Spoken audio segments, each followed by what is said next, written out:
Même pendant la guerre d'Algérie, hein, il y a eu beaucoup de Français qui se sont engagés pour que ces pays retrouvent leur liberté, l'égalité et la justice. Pendant longtemps, on ne commémorait pas le débarquement de Provence. Or, c'est un débarquement éminemment français qui m'ont dit « Monsieur, j'ai honte ».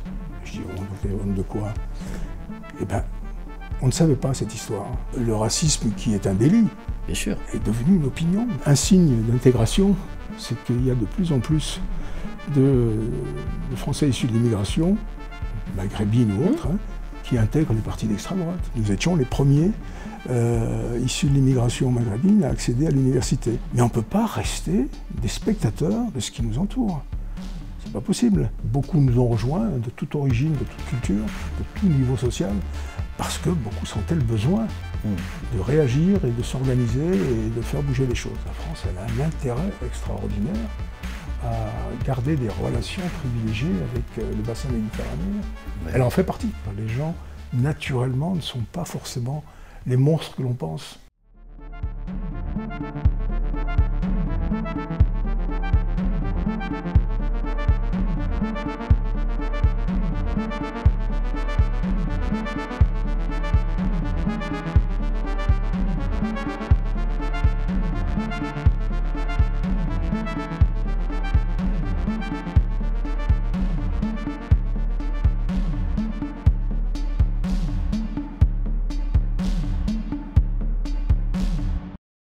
Brahim Zenaf, bonjour. Bienvenue sur Pertusato. Pertusato qui se distille dans le grand alambic de la maison Mémérou. Comme c'en est la coutume, je ne vais pas te demander de te présenter trop vite, trop frontalement. Qui est Brahim Zenaf? C'est précisément ce qu'on va prendre le temps de dénicher tout doucement autour, pendant cet échange. J'avais envie de commencer par une phrase de Max Gallo. La République est un combat jamais achevé, toujours à reprendre, auquel notre passé nous engage, puisqu'il nous a laissé malgré tout un trésor inestimable, l'égale dignité de tous, sans considération d'origine, de sexe ou de religion. Là où tu en es dans ta vie, est-ce que tu reconnais cette République? Je la reconnais dans ses fondements théoriques, évidemment, et j'y adhère complètement. Mais il m'arrive parfois de ne pas la reconnaître dans la pratique. Et effectivement, il y a une évolution de la République qui m'interpelle quelquefois, qui m'inquiète même. Hein. Un peu d'hypocrisie derrière les mots, en fonction des situations. Cela dit, je reste très fidèle à cette définition-là, et je me bats pour que ce soit la définition qui soit mise en pratique au quotidien.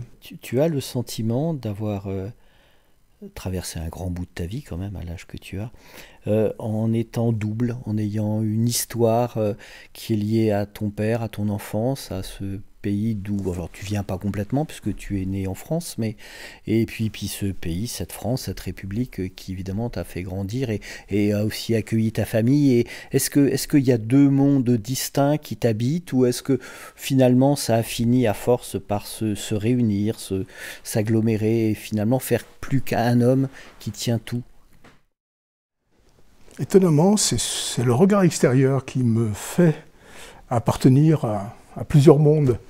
Moi, je me sens complètement, comme tu l'as rappelé, je suis né ici très longtemps, hein, donc je me sens complètement dans les valeurs de cette République, et au quotidien, donc, je m'engage pour qu'elle soit vérifiée dans la pratique. Mais effectivement, mon origine, mon père est arrivé dans les années 30, ici en France, venant d'Algérie, l'Algérie qui était sous domination coloniale française. Donc il est parti à l'âge de 20 ans, il a fait dans un premier temps une installation sur une grande ville qui était Alger, et ensuite, comme beaucoup d'hommes de cette génération, la France ayant besoin de bras, il a traversé la Méditerranée, puis il a atterri ici dans la vallée du Gier, à Lorette, là où je suis né d'ailleurs. Et cet enfant, j'avais pas l'impression d'être étranger dans mon pays finalement, mais c'est en grandissant que je me suis aperçu que le regard extérieur m'interpellait quelquefois comme étant un Français différent. D'ailleurs, ce discours, on l'entend, hein, il revient aujourd'hui.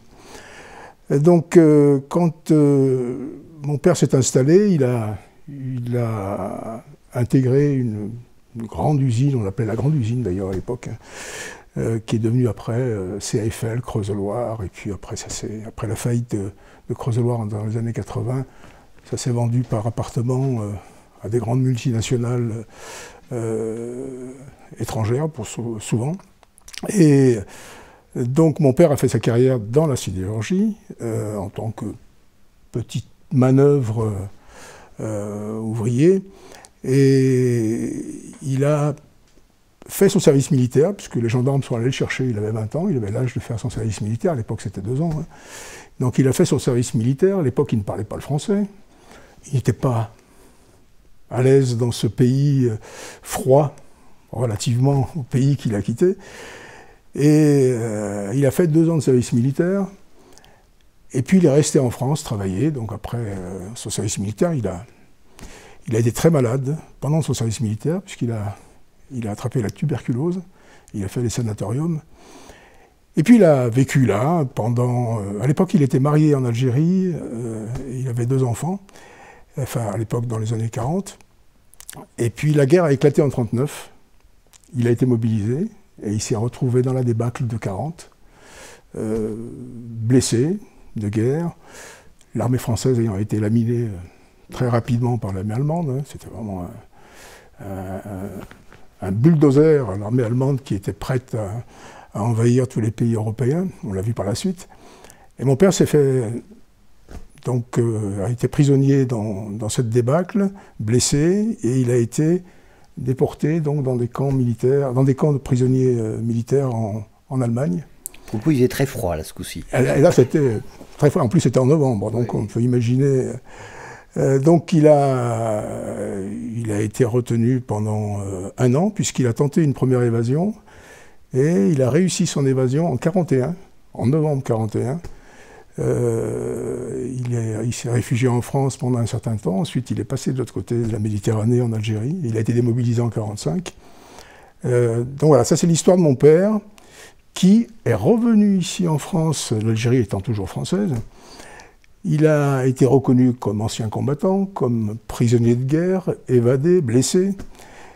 Et en tant que tel, il a bénéficié d'une pension militaire. Ce qui était très intéressant pour quelqu'un qui avait un salaire de misère, hein, sous-prolétaire. Et donc, voilà, il a vécu jusque dans les années 50. Après 54, déclenchement de la guerre en Algérie. Mon père était très sensible à l'égalité de traitement, à la justice, etc. Donc, ce qu'il voyait de la réalité quotidienne algérienne l'interpellait au quotidien. Et il a décidé, à l'époque, comme d'autres d'ailleurs, de s'engager pour soutenir la lutte pour l'égalité et la justice en Algérie. Donc, il a été collecteur de fonds. Ici, il a choisi donc l'Algérie indépendante. Et en 1962, quand l'Algérie est devenue indépendante, on pouvait penser qu'il allait rentrer au pays, mais comme beaucoup, là encore, il a décidé de rester en France. Les enfants qui étaient nés en 62, avant 62, j'en faisais partie, se sont retrouvés étrangers, puisque le père avait décidé que la progéniture qui avait été mise au monde à cette époque-là devait suivre la décision du père. Donc on est devenus algériens. Et mes frères et sœurs qui sont nés après 62, eux ont bénéficié du droit du sol et étaient français. Donc dans la même famille, on avait, après les années 62, on avait une bonne partie de la famille qui était française et l'autre qui était devenue étrangère, bien que née en France. Donc ça forge quand même une identité de combat pour refuser la justice. Moi j'ai considéré que mon père a combattu le nazisme pour la liberté de la France, qui était sa patrie, hein. Et il a combattu, après, le colonialisme qui réservait aux populations indigènes un sort qui n'était pas enviable, et il a été dans sa cohérence jusqu'au bout. Donc ensuite, ce qui s'est passé en 1962, il a été décidé de cristalliser les pensions des soldats coloniaux en général, mais aussi des soldats qui vivaient en France et qui ont été mobilisés comme tous les Français. Et donc mon père a perdu progressivement le droit à sa pension. Enfin, elle a été gelée. Il s'est battu toute sa vie pour essayer de la retrouver. Ça n'a pas abouti, puisqu'il est mort en 84 et il n'a pas retrouvé sa pension. Une pension très symbolique à l'époque. Et là, moi, je rentrais dans l'adolescence, découvrant cette situation-là.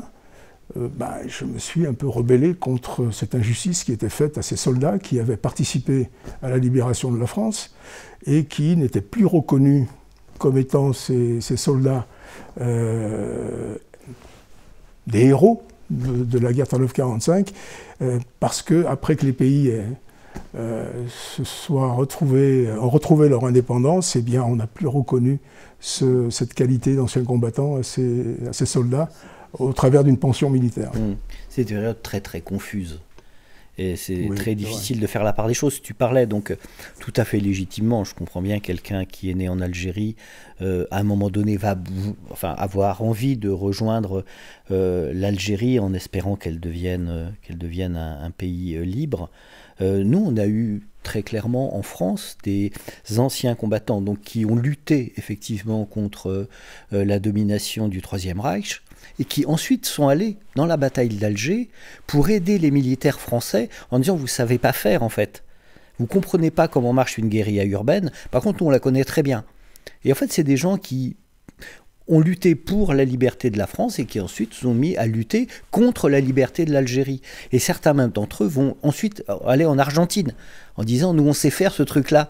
Et c'est très étrange comme les gens se dépatouillent de tout ça et comme ça doit être difficile en fait effectivement de savoir. Mais notamment nos résistants français qui vont aider l'armée française ensuite en Algérie pendant la bataille d'Alger, c'est quand même assez surprenant. C'est sûr que dans le cas de ton père, on comprend bien cette cohérence de lutte en fait. Pourquoi il a toujours été du même côté, mine de rien, et au-delà de cette notion de pays. C'est lui qui fait le boulot, donc c'est lui qui est à cheval entre deux époques, c'est lui qui est à cheval entre deux pays. Toi, c'est très clair quand même, tu es français. Ah, moi, je suis de ce pays et je ne me pose pas la question, même si effectivement j'ai un regard un peu intéressé de ce qui se passe de l'autre côté de la Méditerranée.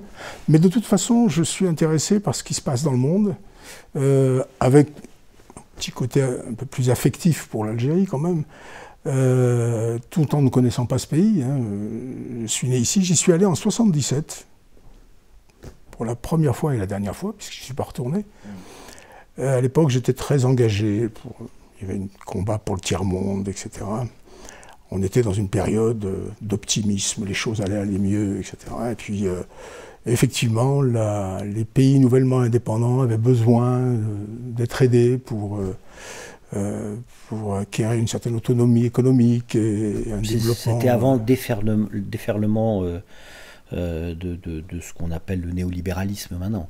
Ah oui, c'était encore des forces. La période était différente.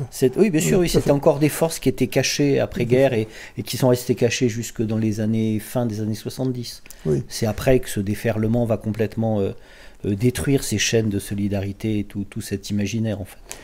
C'est bien que tu évoques la solidarité, parce qu'il y avait une vraie solidarité envers ces pays qui luttaient pour leur indépendance et pour leur développement. Même pendant la guerre d'Algérie, hein, il y a eu beaucoup de Français qui se sont engagés pour que ces pays retrouvent leur liberté, l'égalité et la justice. Donc on n'en parle pas beaucoup de ces... Il y a eu des combattants communistes qui sont allés en disant on va réunir ces peuples, on va arrêter s'entretuer avec une naïveté terrible. D'ailleurs certains ont été exécutés. Il y avait la notion des pieds rouges. Ces pieds rouges, ce sont des Français qui ont décidé de rejoindre, si on parle de l'Algérie pour aider ce pays à se construire. J'avais un professeur d'université qui avait fait partie de ces pieds rouges et qui s'y était installé d'ailleurs pendant au moins 2 ou 3 ans en Algérie pour aider le pays à se développer. Donc il n'y a pas de manichéisme, il n'y avait pas les méchants et les gentils, il y a eu quand même des réalités qu'il faut rappeler, qu'on rappelle rarement d'ailleurs, mais c'était quand même la réalité du moment. De moins en moins. De moins en moins, voilà. C'est un peu là que... Tout à fait. Alors ce passé de mon père, puisqu'on évoque un peu mon engagement, ce passé de mon père s'est ancré en moi avec cette volonté de le faire connaître. Pas forcément l'histoire de mon père en elle-même, mais l'histoire de ces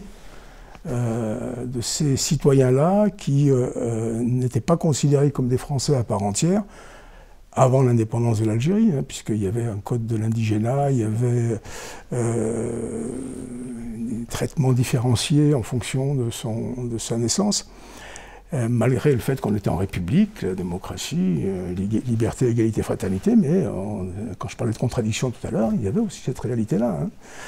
Et donc, quand j'ai pu, et je l'ai fait récemment, dans les années 90, j'ai, avec des amis, et un ami en particulier là, qui est de la région lyonnaise, on a réveillé cette histoire et on a travaillé sur la résistance française. C'est un travail que l'on mène actuellement et qui rencontre beaucoup d'intérêt hein, de la part de gens de toute origine. Il se trouve que en 1940, quand la France a été vaincue et qu'elle a été occupée par l'Allemagne nazie, beaucoup de résistants qui se sont engagés et qui ont rejoint les maquis, beaucoup étaient d'origine étrangère, ou immigrés, réfugiés, immigrés, etc. Et on découvre que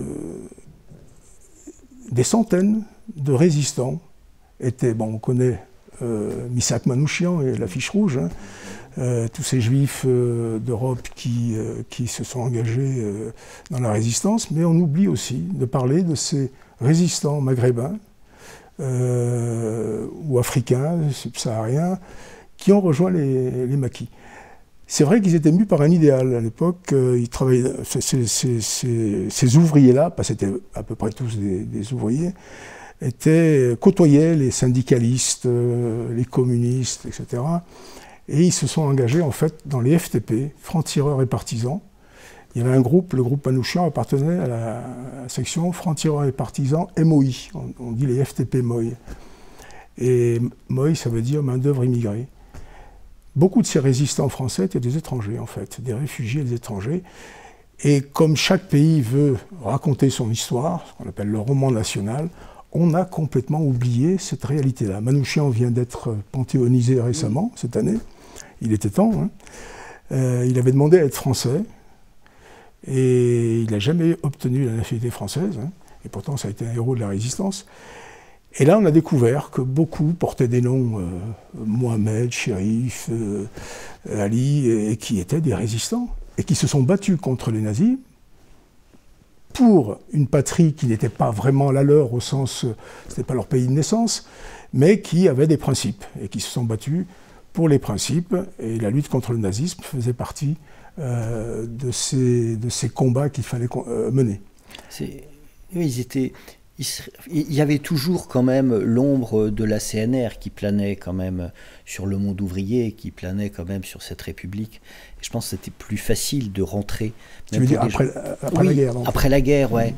Il y avait quand même cet esprit-là qui faisait qu'on pouvait se raccrocher, à mon avis, même en arrivant d'ailleurs. Parce qu'il y avait quand même une espèce de solidarité.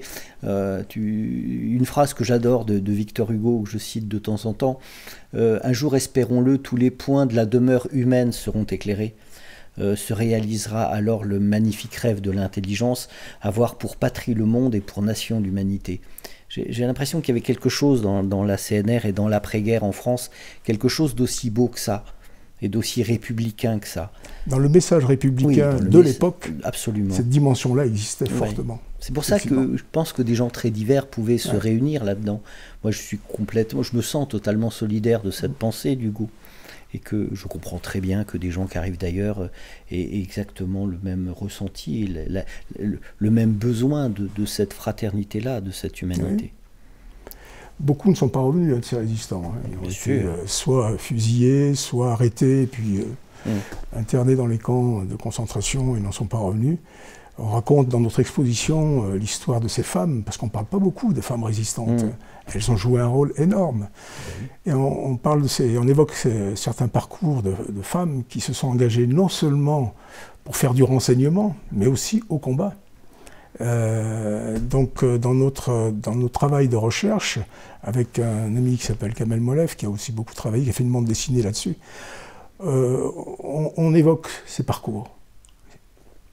J'ai un exemple, une certaine Malika Djendi, qui vivait à Alger, de mère corse et de père algérien, quand l'Allemagne occupe la France, décide de quitter Alger pour rejoindre Londres. Elle est formée au renseignement, elle est parachutée dans la région parisienne, elle fait du renseignement jusqu'au jour où elle se fait arrêter par la Gestapo. Elle est déportée, elle fait plusieurs camps allemands, et elle se retrouve en Allemagne. Et là, elle a été fusillée avec 2 ou 3 de ses amies femmes résistantes, et son corps a été brûlé dans la forêt voisine. Cet hommage-là, à cette dame-là, il y a eu dans la région parisienne, dans un jardin, une stèle qui rend hommage à ce parcours-là. Mais nous, on a besoin de le faire connaître, ça. Surtout aujourd'hui.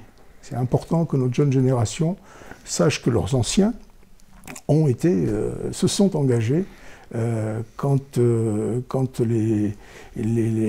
la patrie était en danger, quand les choses risquaient d'être mises en cause, les choses essentielles, et pourtant leur propre combat était à mener encore. Donc voilà, pourquoi est-ce que moi j'ai été interpellé par l'aventure. Mon père n'était pas résistant, mais il était soldat. Et on a travaillé aussi, on a fait un documentaire sur le débarquement de Provence. Débarquement de Provence du 15 août 1944. Ce sont les armées d'Afrique qui ont composé l'essentiel de l'armée qui a débarqué en Provence. Et c'est cette armée-là d'Afrique, de l'Empire colonial français, qui a redonné ses lettres de noblesse à l'armée française. On sait où en était la France à ce moment-là. Et cette armée donc, a libéré l'Afrique du Nord, bien sûr équipée par les Américains, a libéré une partie de l'Italie, Monte Cassino, tout le monde connaît. Ensuite, on débarquait donc, sur la Côte d'Azur et on libérait toutes les villes jusqu'en Allemagne. Toute la vallée du Rhône a été libérée par cette armée. La région stéphanoise, là où on est, a été libérée par la 3e DIA du général de Montsabert. DIA veut dire Division d'infanterie algérienne.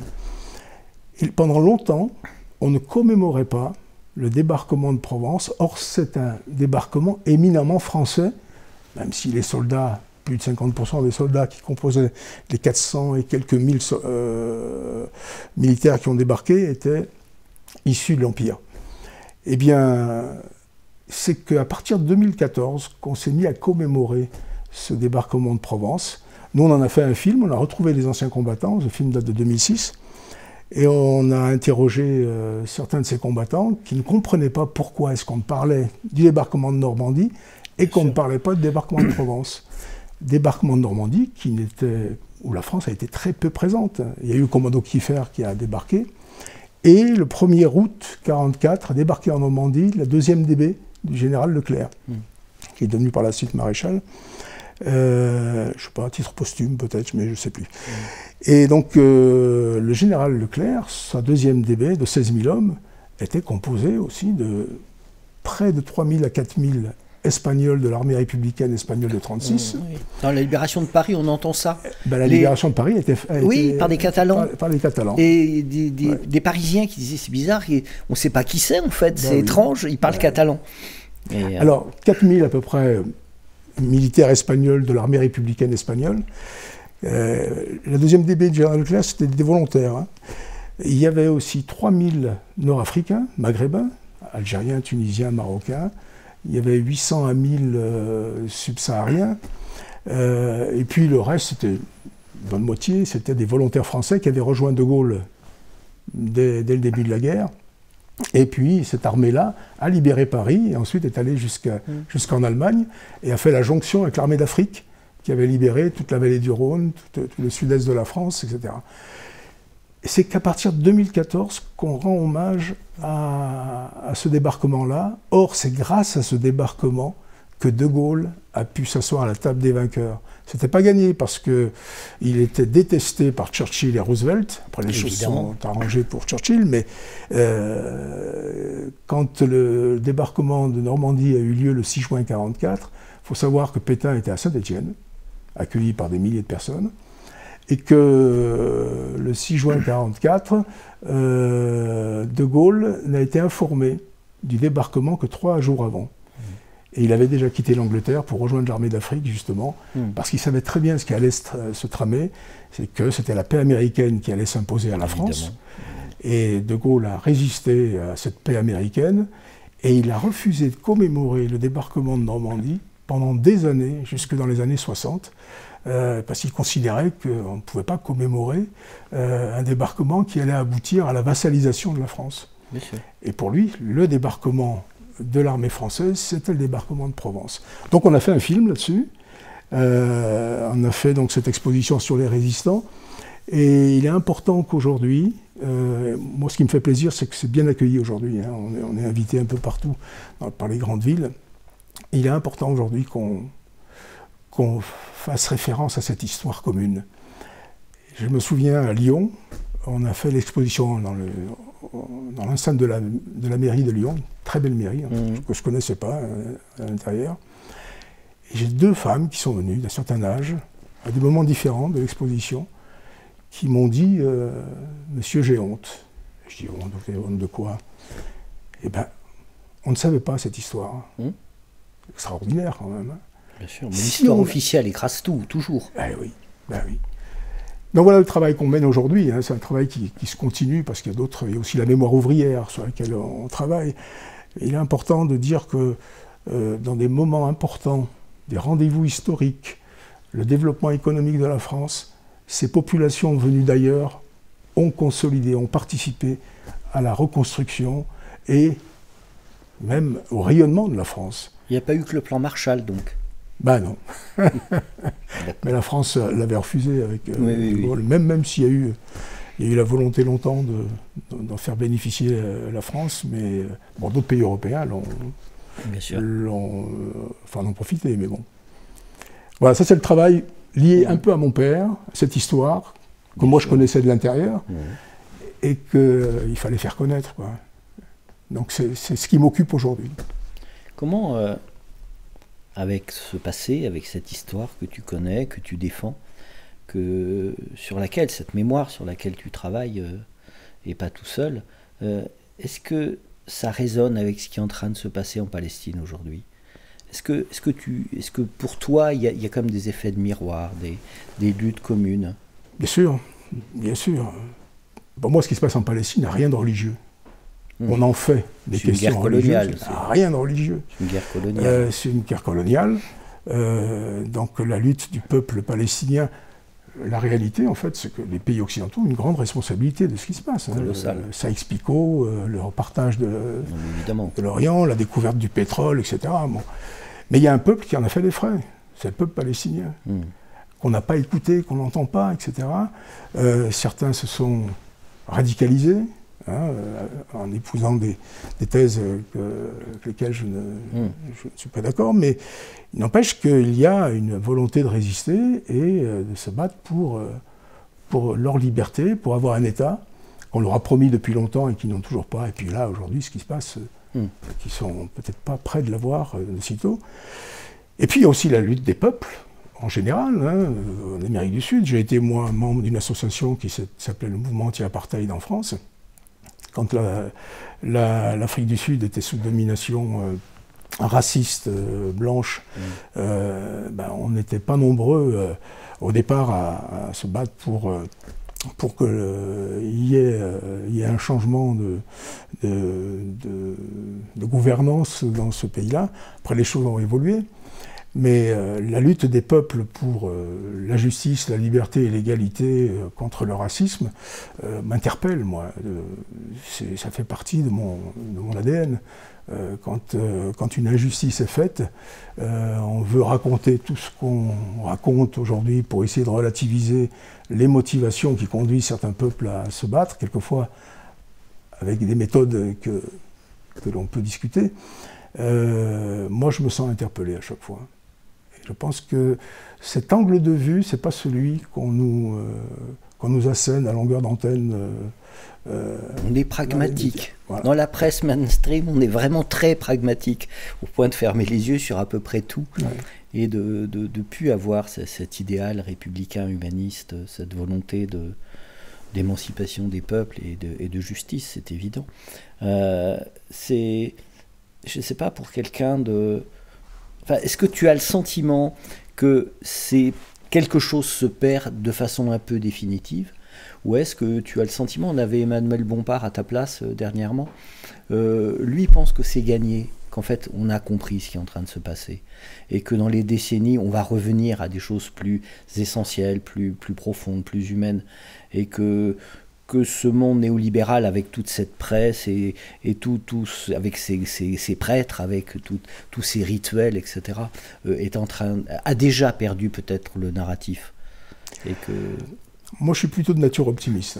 Je vois souvent le verre à moitié plein. Et je considère que les situations que l'on vit ne sont pas des situations qui engagent forcément l'avenir dans la forme de ce qu'on vit à l'instant présent. Donc effectivement, on est en train de vivre une période charnière. Ça ne va pas se passer sans mal. Il va y avoir... les gens ne remettent pas en cause comme ça leur domination. Il y a un statu quo qui est issu de la fin de la guerre 39-45, au niveau mondial, avec Bretton Woods, avec tout l'espèce d'équilibre injuste économique qui a été imposé au monde. Aujourd'hui, les peuples se réveillent, veulent participer à la distribution des richesses, entre guillemets. Moi, je parle du minimum vital déjà. C'est déjà un objectif. Oui, alors qu'on est en train de faire le contraire et de concentrer l'argent. Voilà, on concentre l'argent, l'argent fait de l'argent. On n'est plus du tout dans la réalité où de montant on s'enrichissait par le travail. Ben oui, aujourd'hui, c'est plus ça du tout. Oui. Donc c'était une rupture énorme. Donc moi, je suis d'accord pour dire que c'est une période de transition qui va aboutir à quelque chose d'équilibré et peut-être de beaucoup plus, on va dire un terme universaliste, plus ouvert au monde. Ce qu'on appelle la mondialisation, malheureusement, elle est vue au travers d'un filtre libéral, ultralibéral. Or, la mondialisation, ça peut avoir des vertus. D'ailleurs, certains pays du Sud ont profité de la mondialisation parce qu'ils offraient des coûts de manœuvre moins élevés, et donc ça leur a permis de s'élever un peu. Mais non, il va y avoir un changement, je pense, mais peut-être qu'on ne le vivra pas. Mais cette période-là, qui s'annonce là, dans laquelle on est déjà, va, je crois, nous faire passer des moments inquiétants. Oui, ça ne va pas être que politique. Non. Et d'autant que ce monde néolibéral se cabre vraiment. On voit bien que la métropolisation du monde est de plus en plus hystérique. Les villes ne sont jamais assez grandes, assez puissantes, assez dévoreuses d'énergie, et que c'est au détriment de tout le reste des territoires. Et que, évidemment que ce système néolibéral aujourd'hui devient de plus en plus violent et veut se défendre bec et ongle, et certainement que la résistance va être compliquée. On n'a pas que ça à gérer en plus, et ça c'est quand même très nouveau pour l'humanité, c'est que on est dans un effondrement du vivant. On est en train de détruire physiquement, et c'est physique la planète, c'est pas juste des projections comme ça, politiques ou poétiques, c'est vraiment qu'on est en train de détruire le monde, et que probablement ce combat dont tu parles pour l'humanisme, pour un monde plus juste, va aussi devoir passer à la moulinette de l'écologie, parce que ça devient quand même extrêmement préoccupant. Et que si on ne construit pas un monde plus solidaire, on va juste disparaître, ce qui n'est pas du tout impossible, Antonio Guterres dit que à 100 ans, l'humanité, c'est pas du tout certain que ça continue, mais Oxfam le dit. Enfin, il y a énormément, le GIEC pose des questions. Enfin, WWF aussi. Enfin, on sent bien que l'humanité a à répondre à une question peut-être encore bien plus fondamentale que toutes celles auxquelles elle a dû répondre jusque-là. Il y a une information qui est passée inaperçue, c'était il y a 2 semaines de ça. L'humanité est passée à 8 milliards d'habitants, un peu plus de 8 milliards d'habitants. Moi, j'en étais resté à 7 milliards. Et là, tout d'un coup, je découvre qu'on a 1 milliard de plus. Et on est parti pour 10 milliards, je crois, à l'horizon 2030, 2035. Alors, j'ai lu quelques études qui... Enfin, j'évoque la population, pourquoi? Parce que il va falloir que cette population vive. Et que les règles qui régissent ce monde changent, si on veut que toute cette population puisse vivre. Mais j'ai cru comprendre qu'après les 10 milliards, la population mondiale déclinera. Oui, ça s'effondre, oui. Ça, on le voit déjà, hein, les familles font de moins en moins d'enfants, même dans des pays du Sud. Il y a quelque chose qui est en train de se passer. C'est notre folie, c'est cette espèce de folie néolibérale, qui consiste à dire on peut aussi faire sauter tous les verrous malthusiens parce qu'on va donner à manger à tout le monde, on va soigner tout le monde, on va éduquer tout le monde. Et en fait, ça ne marche pas. Cette surpuissance ne fonctionne pas. Et que l'humanité est quand même vraiment mise en demeure de s'interroger sur ses pouvoirs, sur ses capacités, sur sa puissance théorique ou réelle, et que de toute évidence, on ne pourra pas. Il va falloir redescendre en nombre d'individus, et il va falloir qu'on se pose ces questions-là. Et on ne peut pas continuer à vivre au niveau qui est le nôtre dans l'hémisphère nord. Oui, bien sûr. L'Occident pose un vrai problème symbolique. Ah oui, la planète ne peut pas nourrir la population avec le système qui régit le monde riche. C'est pas possible. Mais j'ai l'impression qu'aussi ce combat est en train d'être gagné, j'ai l'impression.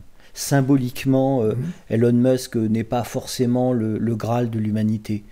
Peut-être qu'à une époque on a pu le croire, peut-être qu'à une époque on a pensé que réussir sa vie c'est ce qu'avait une Aston Martin et un hélicoptère, mais peut-être qu'on commence à dire c'est peut-être juste des crétins en fait, et qu'il y a une autre humanité qui est en train de s'installer. J'ai l'impression qu'il y a des chaînes de solidarité, j'ai l'impression que ce que tu portes en termes de valeurs, qui a dû paraître un peu has-been probablement il y a 20 ans, c'est plus très sûr que ça le soit aujourd'hui.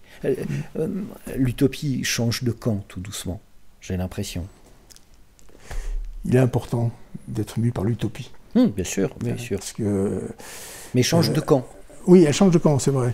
Moi, je remarque que cette situation transitoire provoque des replis de toutes sortes. Bien sûr. Les gens essayent de se défendre.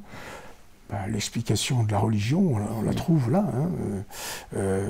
Beaucoup trouvent des réponses à leur situation dans l'au-delà.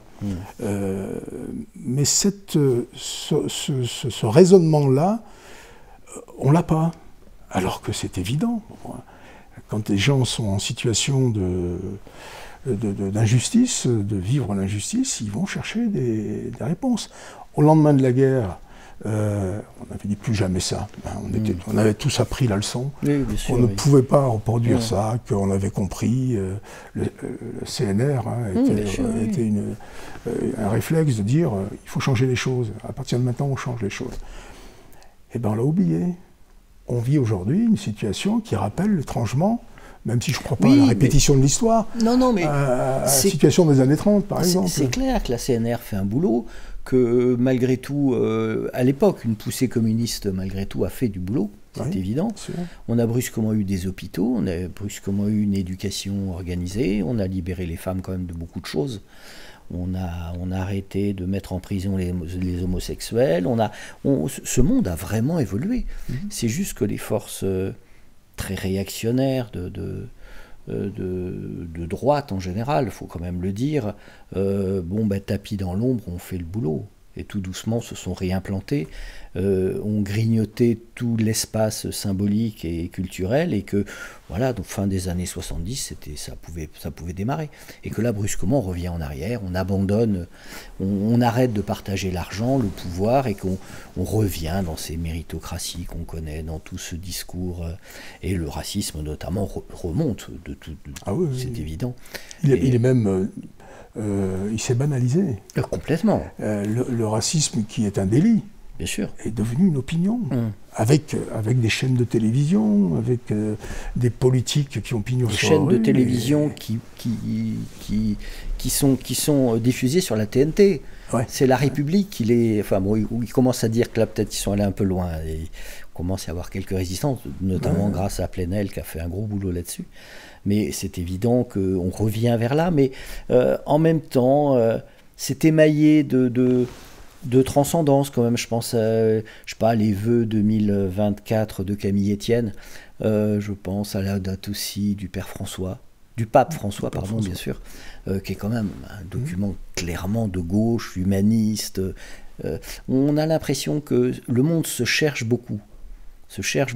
Et il y a quand même de l'espoir quand même un peu partout qui sort de ce marasme-là, mainstream, qui est absolument insupportable. Dans les engagements qui sont les miens, notamment par rapport aux exclusions, aux discriminations, à l'accès à la culture, à l'éducation populaire, ça aussi, l'éducation populaire, aujourd'hui, c'est devenu un gros mot. C'est fou quand même, c'était l'espoir de l'après-guerre, l'éducation populaire. Évidemment. Permettre à chacun d'accéder à la culture, au savoir.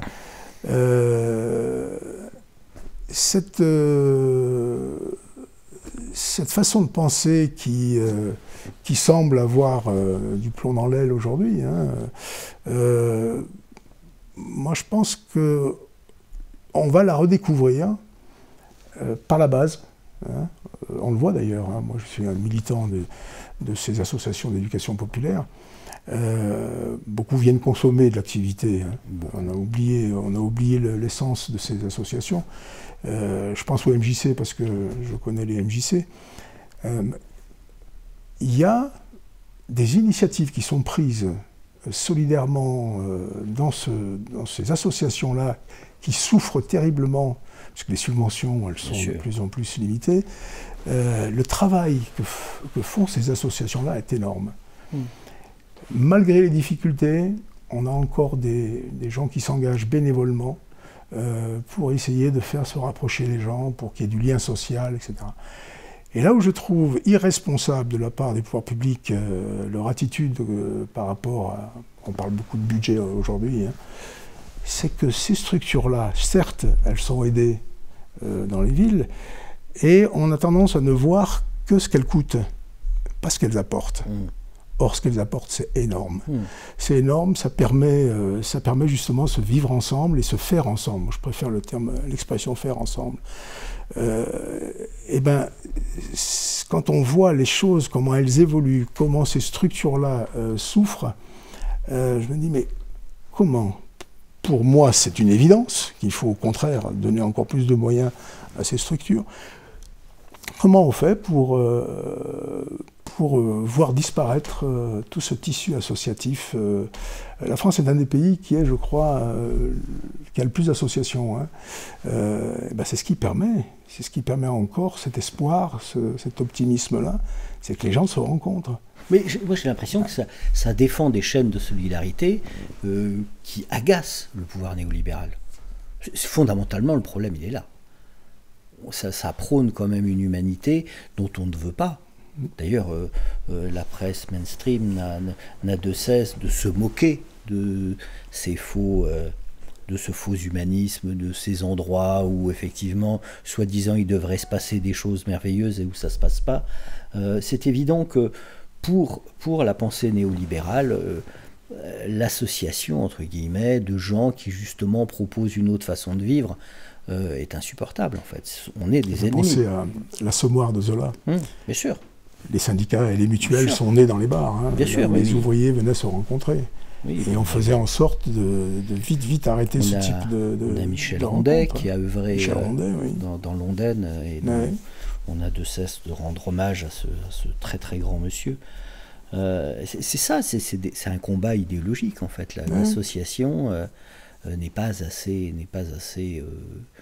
néolibérale et ne prône pas cette espèce de liberté d'entreprendre absolue, qui est une valeur absolue, et commence à dire ben non, en fait, on a des comptes à rendre à notre histoire, à des gens, à une pensée qui nous vient d'Hugo, qui nous vient d'une partie de cette République, Max Gallo qu'on a cité, et c'est important de ne pas perdre ce fil, parce que c'est ce fil qui nous tient en fait. Oui. Et j'ai l'impression que c'est ça ton travail, toi. Alors, moi l'espoir, encore une fois, hein, je suis plutôt un optimiste, je le vois dans le quotidien.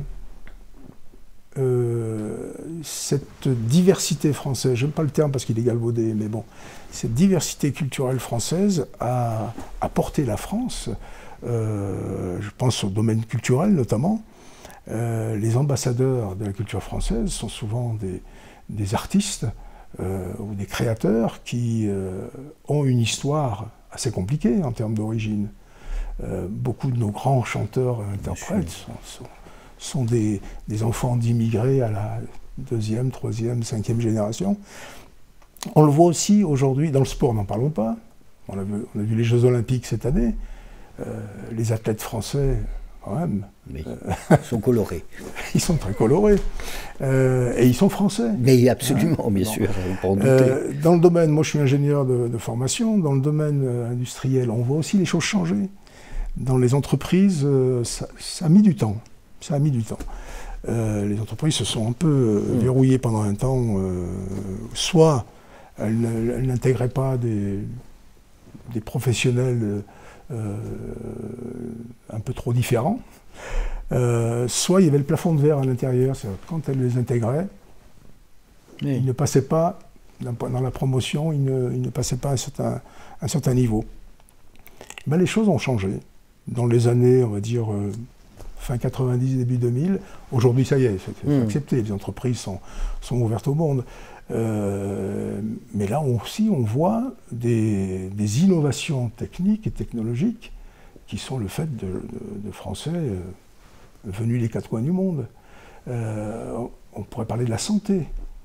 Avec la crise que vit aujourd'hui l'hôpital ou le système de santé français, on voit quand même le nombre de médecins, de personnel de santé qui sont issus de l'immigration ou de l'étranger. Sans eux, le système se serait effondré. Bien sûr. Je repense, je ne vais pas être précis, ça m'embête, mais peut-être qu'en poste, j'arriverai à remettre la phrase initiale. C'est des proches qui travaillent là-dessus, qui disent c'est vrai quand même que les Blancs sont supérieurs aux Noirs. D'ailleurs, regardez, lisez le dernier livre de Léopold Sédar Senghor et le dernier livre de Daniel Gilbert, et c'est une évidence pour tout le monde. Mais il y a un travail qui a été fait, un vrai travail, une vraie volonté. Enfin, Donc on voit bien le décalage qu'il y a entre les discours politiques, discours médiatiques aujourd'hui, et la réalité. Et si j'évoque tout ça, je ne peux pas ne pas évoquer la mixité familiale. Les familles se sont mixées. Et quand on a ces discours complètement fermés sur... tu écoutes que les travailleurs, enfin cette présence immigrée en France, c'est aussi un danger génétique pour la famille Le Pen. Jean-Marie parlait comme ça, un danger génétique. Le fait que ça se brasse, c'était une pollution, en fait, c'était un truc comme ça, c'est complètement inouï. Alors pour plaisanter, quelques amis de l'association Le Grain, on n'a pas parlé de l'association, on a le temps. Pour plaisanter, je dis, ben, un signe d'intégration, c'est qu'il y a de plus en plus de Français issus de l'immigration, maghrébine ou autre, qui intègrent les partis d'extrême droite. C'est-à-dire ce discours-là, il est en train d'imprégner aussi certaines populations qui n'ont pas ce regard avec beaucoup de hauteur sur d'où ils viennent et où ils vont, quoi. Et on voit par exemple Bardella, dont l'arrière-grand-père est algérien, Darmanin, dont le père ou le grand-père est algérien, d'autres sont italiens, etc. C'est-à-dire des gens qui tiennent un discours d'exclusion limite raciste pour l'extrême droite, même la droite extrême, eh bien eux-mêmes sont issus de cette histoire. C'est fou. J'ai l'impression que pour certains c'est vécu comme ça, parce que évidemment ça m'est arrivé assez souvent d'en parler. En fait, ils ont réussi, parce qu'ils appellent, et c'est juste souvent leur travail, l'apprentissage extrêmement précis d'une langue, etc. Ils ont plus ou moins réussi à accéder à la suprématie blanche. Ils en font partie maintenant, et que quand ils revoient un autre Algérien, un autre Marocain, un autre Palestinien qui n'est pas complètement bien intégré, ça renvoie à un truc ça qui leur plaît rappelle pas. Quelque d'où ils chose. viennent et ça leur plaît pas. C'est ce rejet en fait. Ouais, mais c'est un peu l'explication. Ouais, on m'a déjà dit ça à peu près ça. C'est en fait oui, nous, enfin, ils peuvent pas dire qu'ils sont blancs parce que ça marche pas, mais à part ça, ils le sont complètement. Oui, oui. Ils ont accédé à cette suprématie et que donc ils rejoignent les suprémacistes en fait. C'est complètement logique pour eux. On le voit aux États-Unis. Oui, évidemment, évidemment, ouais. Et que évidemment qu'il y a confusion là. Là, il faut leur réexpliquer ce que ça veut dire. C'est pas parce qu'on parle bien français qu'on est l'ennemi de qui que ce soit. Enfin, on ne devrait pas de toute façon, mais... Et je le ressens, ça. Ça c'est vraiment quelque chose que... Je partage, effectivement. Ouais. C'est ce qui se passe, à mon avis, aussi. Oui. Parce qu'on est dans un monde de suprématie, ce qui en soi est une aberration. Oui. On n'est pas on veut s'identifier aux puissants, aux riches, au système de valeurs que la télévision nous propose dès qu'on a 5 ans. Hein. Enfin, c'est évident. C'est évident. Hein. Les femmes sont des espèces de trucs absolument incroyables. On ne sait même pas que ça existait, mais enfin, on les voit tout le temps à la télévision. Les voitures les plus petites font 500 chevaux. Les villas ont des piscines olympiques dans le séjour. Enfin, tout ça, on nous raconte. On nous raconte une téléologie. Et que, évidemment, tout le monde s'identifie à ça, cette réussite, etc. Et on ne se dit pas que la réussite, ça peut être... justement d'aider les autres, d'essayer de vivre ensemble, de se demander comment ils pensent, comment ils sont. En t'écoutant, je me posais une question. Donc tu es ingénieur, c'est ça. Et c'est étonnant parce que tu nous as dit quelques minutes avant que ton père est resté longtemps en France sans parler français. Comment on fait quand on a des parents qui ne parlent pas français pour se retrouver ingénieur? Enfin, on sait bien comment on se fabrique, hein, comment on se fabrique un ingénieur, un intellectuel. Ça rejoint un peu ce qu'on a dit au début. Moi, je suis un enfant de l'école républicaine, avec un grand R. Moi, c'est cette république à laquelle je m'identifie. Et l'école, à mon époque, c'était, on parle de hussards de la République, bon, c'était d'un autre temps, mais on avait quand même ces enseignants-là à l'époque, hein, et une école émancipatrice qui faisait en sorte de sortir de leurs conditions sociales des pans entiers de générations qui, naturellement, mécaniquement, allaient reproduire ce qu'était la condition sociale de leurs parents. Eh bien non, le système éducatif, au sens noble du terme de l'époque, faisait en sorte que, moi je suis d'une petite ville là, de la vallée du Gier, entre Lyon et Saint-Étienne, et on avait là une école publique, c'est vrai ailleurs, hein, où les enseignants donnaient d'eux-mêmes. C'était vraiment... ça existe encore, hein, je ne veux pas non plus dire qu'avant c'était mieux, mais c'est juste qu'ils ne peuvent plus maintenant, il faut être clair. Alors voilà, les moyens, ils ne les ont plus. Ils ont plus. Voilà. Et moi, je remercierai jamais assez tous mes enseignants qui m'ont accompagné, malgré le fait qu'à la maison, ça ne parlait pas français. Quand on avait des soucis d'ordre scolaire, nos parents ne pouvaient pas nous aider. Hein. Quand je dis ça à mes enfants, je dis mais... Quand on rentrait à la maison, en plus famille nombreuse, qui pouvait nous aider quand on avait un souci, problème de mathématiques, faire une dissertation, etc. Et bien malgré ça, il y avait les relais qui étaient... il y avait à la maison une éducation stricte, même autoritaire, du père souvent. Hein. La mère était là pour atténuer un peu les effets. Mais il y avait la confiance au système éducatif. On est nombreux, issus de milieux difficiles socialement, à avoir non seulement réussi scolairement, ensuite être allé dans les lycées, réussir et atteindre l'université. Je fais partie de la première génération de ces enfants d'immigrés maghrébins qui ont accédé à l'université. Alors, tu es ingénieur et universitaire? J'ai fait l'université avant de faire une école d'ingénieur, mais toujours dans le domaine scientifique. D'accord. Et on s'est retrouvés avec les amis avec lesquels je suis toujours dans l'association. Hein. Nous étions les premiers issus de l'immigration maghrébine à accéder à l'université. Quand je dis université, c'est grandes écoles et universités. C'était pas nombreux à l'époque. Et puis, effectivement, malgré tous ces handicaps sociaux de départ, c'était possible. C'était possible. Donc, on avait la volonté des parents, c'était qu'effectivement on s'en sorte. Il n'y avait aucun problème. Et il n'y avait pas autre chose que l'école. C'était la seule porte qui s'ouvrait à nous. Donc on a su, heureusement,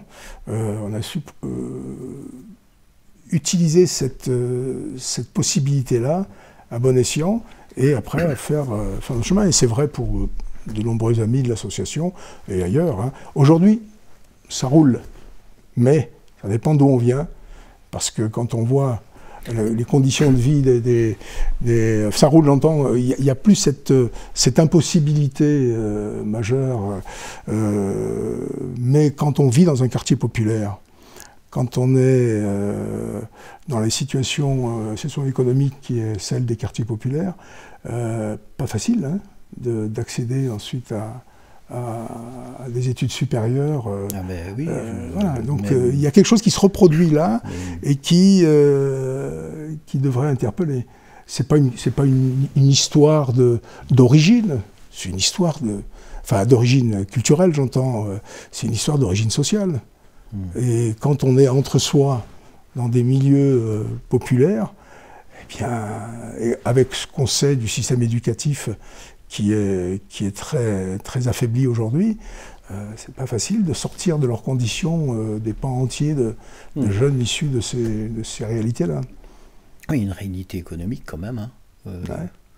Voilà, on a quand même porté 2 enfants très très très loin dans la hiérarchie universitaire, même le plus loin que c'est possible, hein, puisqu'ils sont, un est doctorant, l'autre est docteur. Même pour de la classe moyenne, c'est quand même un investissement considérable. Parce que ça ne se passe pas forcément à Saint-Étienne, voilà, donc c'est quand même, c'est pas si simple. Mais au-delà de ça, j'ai l'impression que, effectivement, les moyens pour les universités, pour les lycées, ne cessent de diminuer. Le statut de prof n'est plus du tout enviable, au point qu'ils en ont plus. Enfin, ils ont beaucoup de mal à recruter, bien sûr, parce que évidemment, c'est plus très enviable. Et fondamentalement aussi, j'ai l'impression que réussir sa vie, c'est certainement pas devenir universitaire. C'est pas être cultivé, c'est pas ça. Aujourd'hui, réussir sa vie, c'est de façon très très pragmatique, c'est très bien gagner sa vie financièrement. Et que réussir, c'est ça, c'est plus que ça en fait. Et on voit bien que même un jeune chercheur aujourd'hui aura une carrière, socialement, une carrière très très dépréciée par rapport à ce que c'était dans les années 80, c'est évident.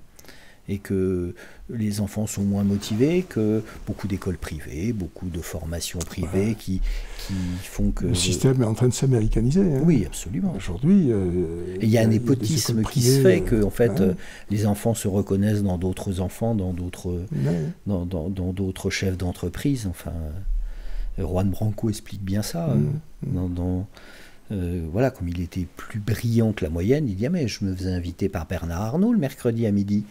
Et ils amenaient dans des grands restaurants parce qu'ils disaient « Bon, lui, il est tellement malin qu'il va nous aider ».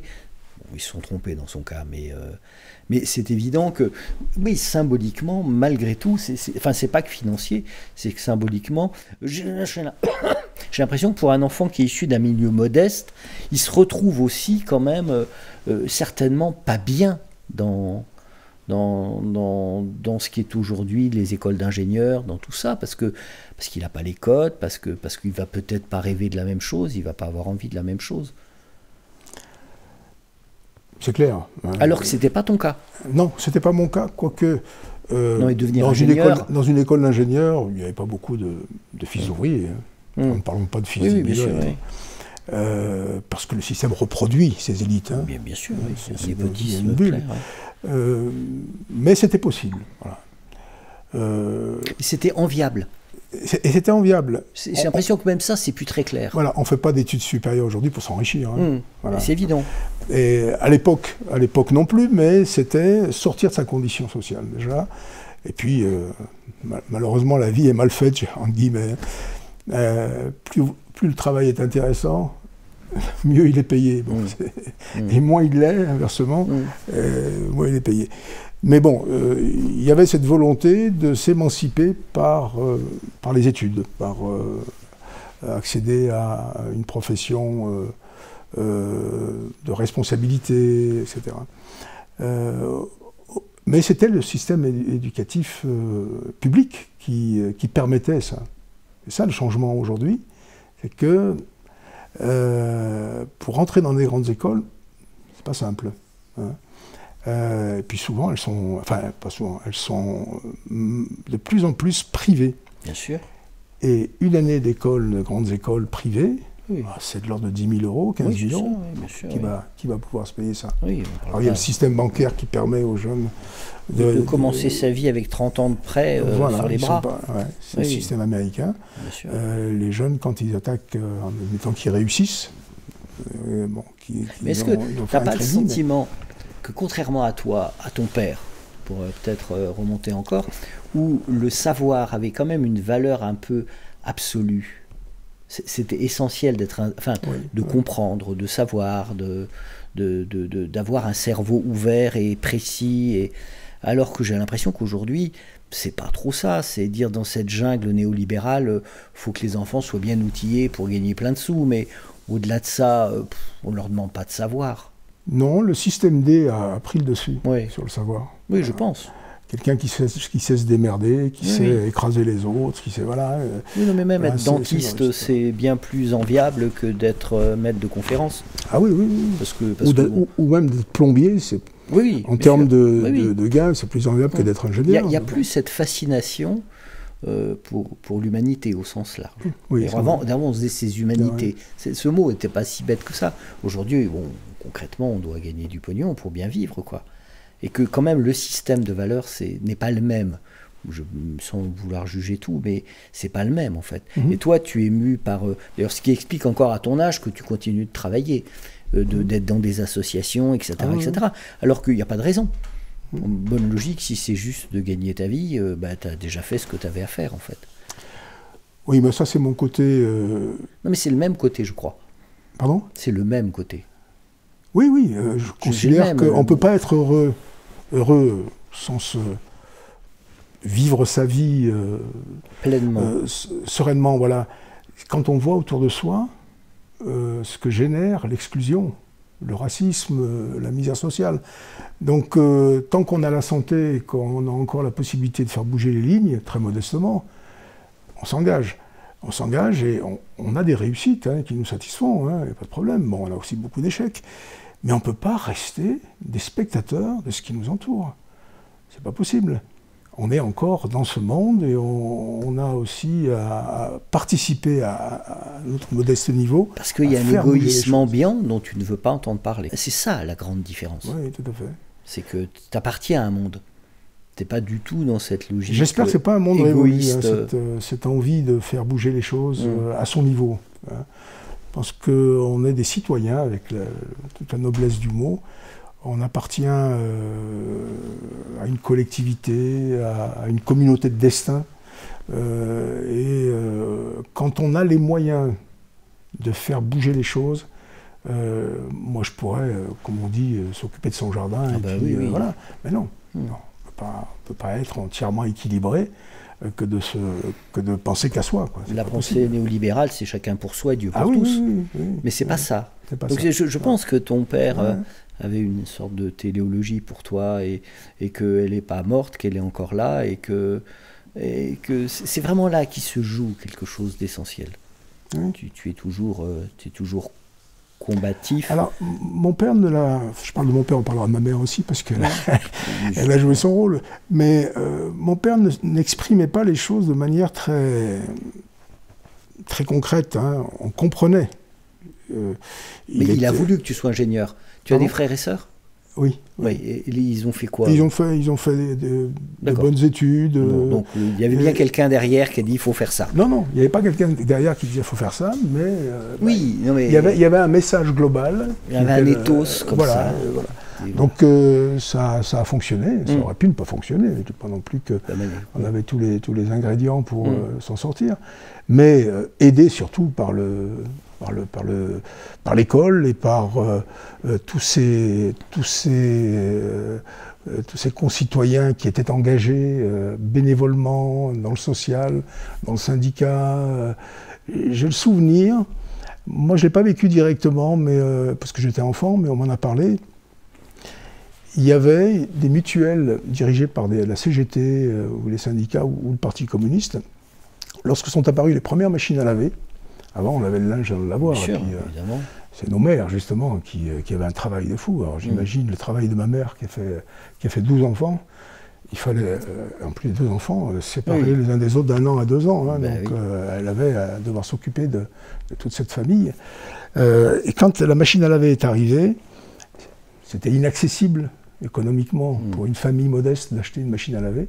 Eh bien, il y avait une association qui s'était montée dans le coin où j'étais, où il y avait une machine à laver qui était achetée, après il y en a eu 2, et on allait la chercher avec la brouette. Elle passait d'une famille à une autre. Hein. Donc c'est ce qu'on m'a rappelé, moi, encore récemment, en disant, mais oui, il y avait... ce qu'on appelait une machine à laver, hein. C'est pas du tout ce qu'on a maintenant. Hein. Non. Il y avait un système à essorage qui était un laminage. Voilà. Mais c'était mieux que rien. Un énorme service. Bien sûr. Donc voilà, il y avait de la solidarité qui faisait que des gens à milieu modeste qui ne pouvaient pas accéder à ce bien, qui n'est pas du luxe, permettait qu'on y accède quand même par la solidarité sociale, pilotée par des gens bénévoles qui donnaient de leur temps justement pour aider les familles à vivre une vie la plus décente possible. C'est vraiment cette solidarité qui est partie. Ouais. Et aujourd'hui, évidemment, il y a des machines à laver, des sèche-linges dans tous les foyers. Il y a des ordinateurs, des télévisions, des voitures, et plus rien ne se partage, en fait. C'est vraiment cet égoïsme, de dire c'est tout chez moi, et j'ai pas besoin de vous, en fait. Parce que c'est ça qu'on nous a appris. On nous a appris à ne plus du tout dépendre des autres. Et que c'est fondamentalement, probablement, le fond de l'hérésie qui pousse à l'extinction de l'espèce. On est des animaux sociaux et qu'on ne doit jamais oublier ça. Quoi qu'il arrive, on ne peut pas l'oublier. Et il faut le rappeler. Parce que moi, je suis la génération charnière qui peut encore parler de cette époque-là. J'anime des soirées grain de philo avec l'association. L'association s'appelle Le Grain, elle s'appelle Le Grain Magique. On reviendra sur son histoire. Grain, ça veut dire groupe de réflexion et d'action interculturelle. Et on a un programme annuel de conférences et de soirées qu'on appelle philo. Bon, c'est un grand mot, où on aborde certaines questions. Et il y a eu une soirée, il y a 2 ou 3 ans de ça, sur les objets. Les objets qui faisaient notre quotidien, on parle de société de consommation, qui faisaient notre quotidien dans notre enfance et qui ont complètement disparu. Et quand on présente ces objets, on a demandé aux uns et aux autres de venir avec ces objets qu'ils ont gardés auprès d'eux. Dans la salle, la jeune génération découvrait le moulin à café manuel, le téléphone avec le cadran, etc. Téléphone qu'on a eu, nous, très tard. Hein. Donc voilà, tous ces objets-là qui faisaient notre quotidien ont disparu. Et ces objets étaient... c'était une avancée technologique qui aidait beaucoup, mais l'intervention humaine était encore là. On n'était pas esclave de ces objets. Aujourd'hui, on est complètement... comment dire, soumis à la technologie. Quand tes parents, si tes enfants n'ont pas tel ou tel appareil, tu es montré du doigt.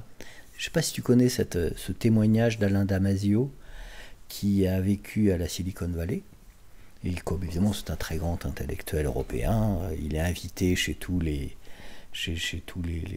responsables de multinationales, etc. Et il a l'impression d'être un peu une curiosité, donc avec cette culture française qui est un peu, évidemment, pas tout à fait la même, mais les gens prenaient plaisir à l'inviter, pour qu'il parle de ce que, voilà. Et il dit assez rapidement, je me suis posé la question, mais il n'y a pas d'écran chez vous, il n'y a pas de télévision, il n'y a pas d'ordinateur, alors que vous vendez du numérique à longueur de vie et dans des proportions absolument colossales. Et c'est les mamans qui expliquaient, ah ben non, jamais, jamais, on sait le mal que ça fait aux enfants. Les nôtres, ils ont des objets en bois. Il explique que dans certaines familles, il y avait des objets réellement en bois. Comment s'appelle l'inventeur d'Apple là? Ah. Oui. Bill Gates. Non, Bill non, Gates, pas du tout, non. non, bon. Oui. Oui, et bien il raconte, même Bill Gates raconte que ses enfants, il leur a interdit les écrans jusqu'à très tard. Parce qu'il considérait qu'il fallait d'abord que l'individu s'émancipe par lui-même, par la lecture, par les découvertes, on va dire, Steve magiques. Jobs. Voilà, Steve Jobs, voilà. Eh bien, oui, mais c'est évident. C'est pas du tout ce qu'ils ont pratiqué en tant que père vis-à-vis de leurs enfants. De toute évidence, on ne se pose pas la question de se dire, bon, quel niveau de confort on peut obtenir individuellement et collectivement pour que ce soit quand même agréable de vivre, mais cet individualisme n'est pas possible. Ouais. C'est pas possible. On ne pourra pas le multiplier par 10 milliards. Donc il va bien falloir se poser ces vraies questions. Et sûrement l'humanité est dans une difficulté qu'elle ne connaît pas. Parce que là, son extinction d'elle, de tout le vivant, parce qu'on est en train d'éradiquer le vivant sur cette terre, et que là, ces chaînes de solidarité, j'ai l'impression qu'il va falloir vraiment les remettre au centre d'un nouveau monde. Et que j'ai assez confiance en ça, moi. Malheureusement, l'espèce humaine, elle fonctionne comme ça. Si elle ne rencontre pas de catastrophe, elle ne réagit pas. Non, mais la catastrophe, on y est. On y est, là. Voilà, on y est. L'extinction du vivant, c'est pas une idée. Hein. Voilà, est-ce qu'il y aura une prise de conscience organisée moi, je pense. Oui. Parce qu'il y a de plus en plus de gens qui sont laissés pour compte, hein, oui. Et qui doivent se débrouiller. Et ça fait que commencer les déplaisirs du réchauffement climatique. Oui. C'est que le début de l'effondrement du vivant, c'est que on commence à peine. Hein. Ce qui est passé à Givors, c'est une blagounette, ou à Valence. C'est juste une blague pour le moment, mais... Même les incendies géants. Mais le vent, moi qui suis un marin, on était à la Girolata quand il y a eu les 40 bateaux au tapis. Donc, pour le coup, je me suis sauvé à temps, moi, mais j'ai un anémomètre sur le bateau qui était bloqué à 100 nœuds pendant 20 minutes. En fait, c'est juste les appareils sont plus capables de dire ce qui se passe. Ouais. Et 100 nœuds, pour moi, qui suis en Corse, qui navigue depuis l'enfance, ça n'existe pas.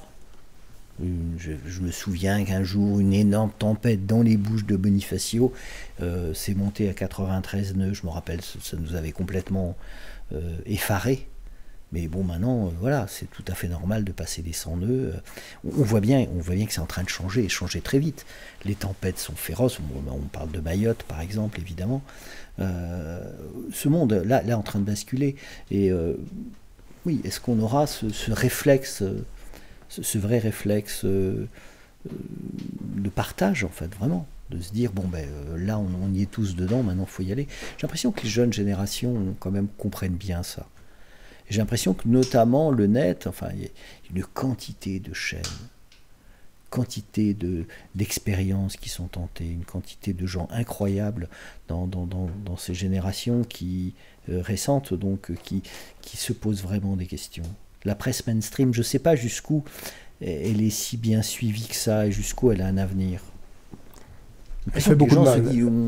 C'est notre information. Enfin, ce qu'on fait nous, évidemment, à un niveau tellement infime. Mais en fait, c'est pas grave que ce soit infime. C'est qu'en fait, on est quand même des millions, quoi. On vit une période où les gens se rencontrent entre continents, entre pays étrangers, etc. Bien sûr, oui. Ça aussi, ça forge. Ça forge le caractère et ça aide à prendre du recul ou de la hauteur. Dans l'entreprise où je travaillais, qui travaillait à 80-90% à l'export, rencontrer des ingénieurs indiens, chinois, mexicains, quand on rentre en France... Des BRICS, donc. Hein, pardon ? Des BRICS, donc. Oui. Ces gens, c'est parce qu'ils arrivent, hein, ils arrivent. Quand on rencontre des ingénieurs de ces pays, qui sont des pays émergents, hein, mais pas seulement, il y a aussi des pays pauvres... Quand on rentre en France, on n'a plus le même regard sur notre vie de Français. D'abord, on s'aperçoit qu'on est vachement privilégié, entre guillemets, quand on est issu de la classe moyenne, etc. Mais c'est artificiel tout ça. C'est pas la réalité du monde. Et quand on sait que les médias occidentaux, de pays riches, on va dire, sont suivis, sont captés par les pays pauvres, j'imagine le décalage que ça provoque dans les esprits. C'est ce qui provoque l'immigration, justement, en plus du réchauffement climatique et des guerres. Mais il y a aussi, pendant que nous, on vit la misère, on voit sur la télévision comment vivent, puisque les fameuses séries américaines sont vendues. J'ai appris que ça faisait partie des trocs quand on discutait de qui achetait ça à tel pays, en échange de quoi. Dans le panier de l'échange, il y avait des chaînes de télévision. Mais on parlait du plan Marshall. Ouais. On était obligé de regarder les films américains. Ouais. Ça faisait partie du package, évidemment. Et bon, j'ai gardé... Je ne sais pas si tu as connu la série Dallas. Ah bah oui. Bah, Dallas faisait partie du deal économique entre États. Oui, il s'appelait comment? JR, là. JR, oui. Ouais, JR et sa femme alcoolique, évidemment. Ouais. On a eu droit à toutes les merdes du monde. Ouais.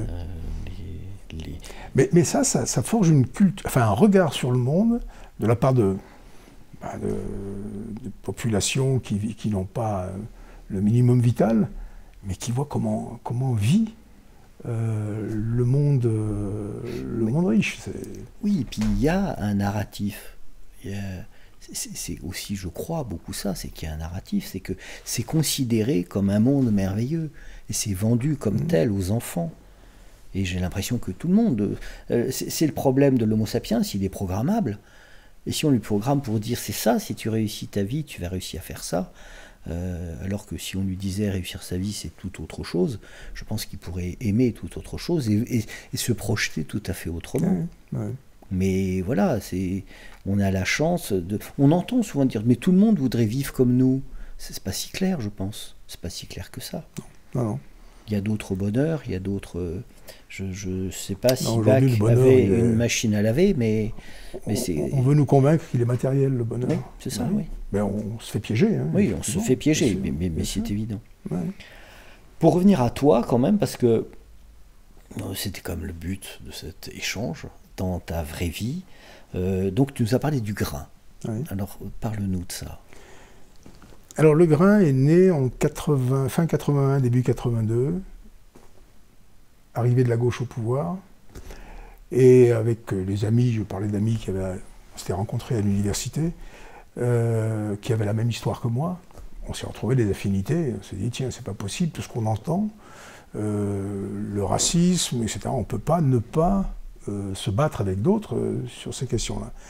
Donc on voulait monter une association avant 81, 82, mais ce n'était pas possible, parce que, comme je le disais tout à l'heure, étant devenu étranger, à l'époque, beaucoup de gens le découvrent quand je le dis, à l'époque, un étranger, il ne pouvait pas constituer une association. Il ne pouvait pas être président, il ne pouvait pas être trésorier, etc. Et c'est la gauche arrivant en 81 qui a permis, justement, qui a levé cet interdit.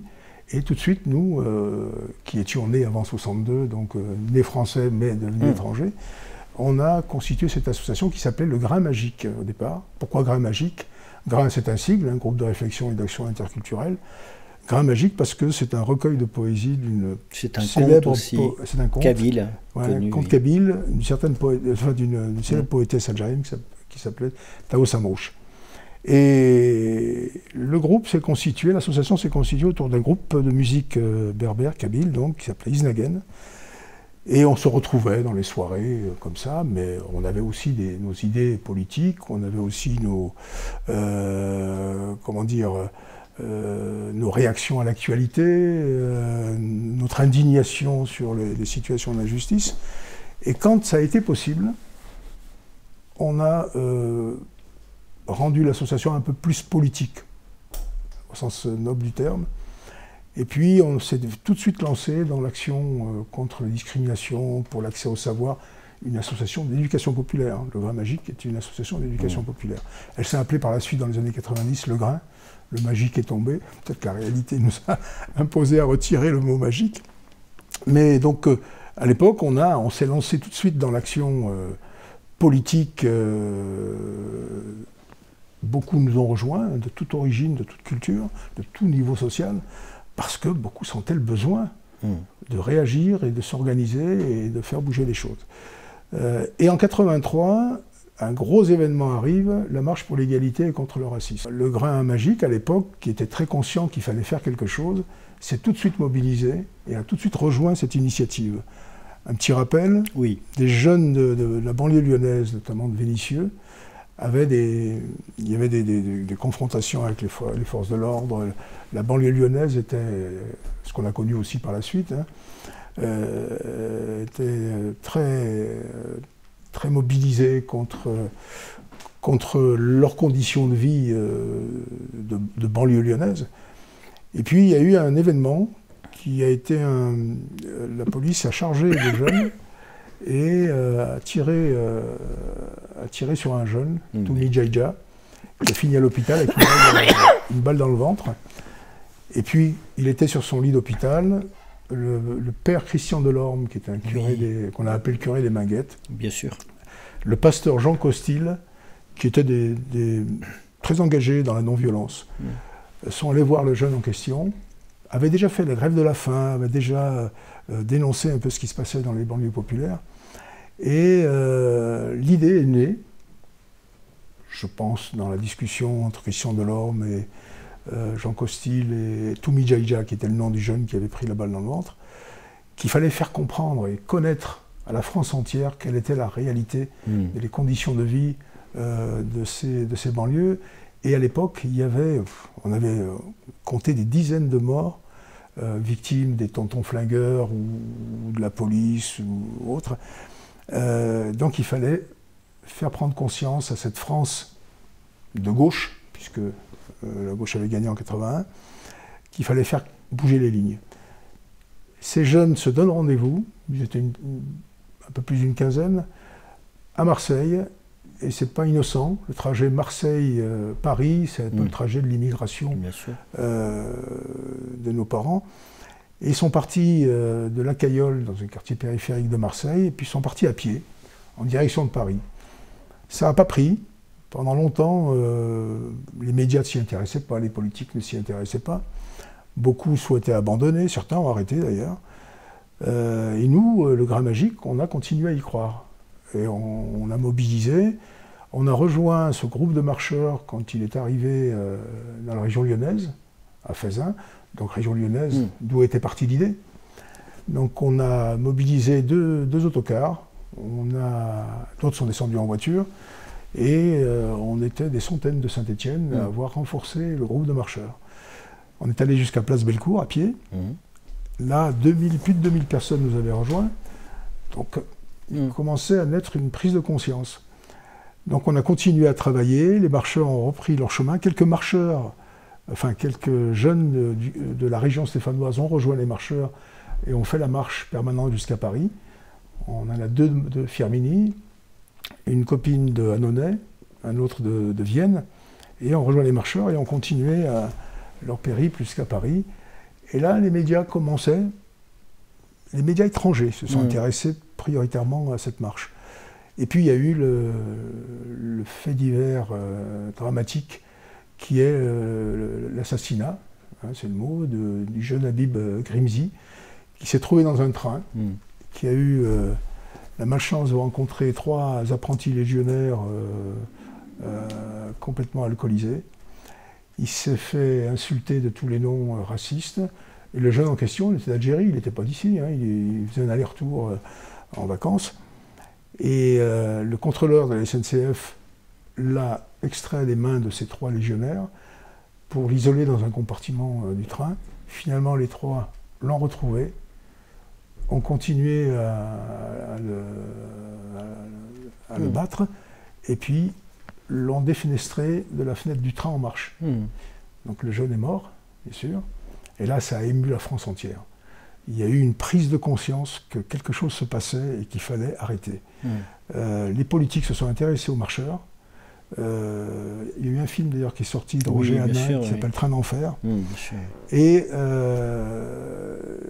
à partir de ce moment-là, la marche a pris une autre dimension. Les médias, les politiques ont voulu, des artistes, ont voulu faire un bout de chemin avec les marcheurs, on appelait ça des marcheurs d'étape.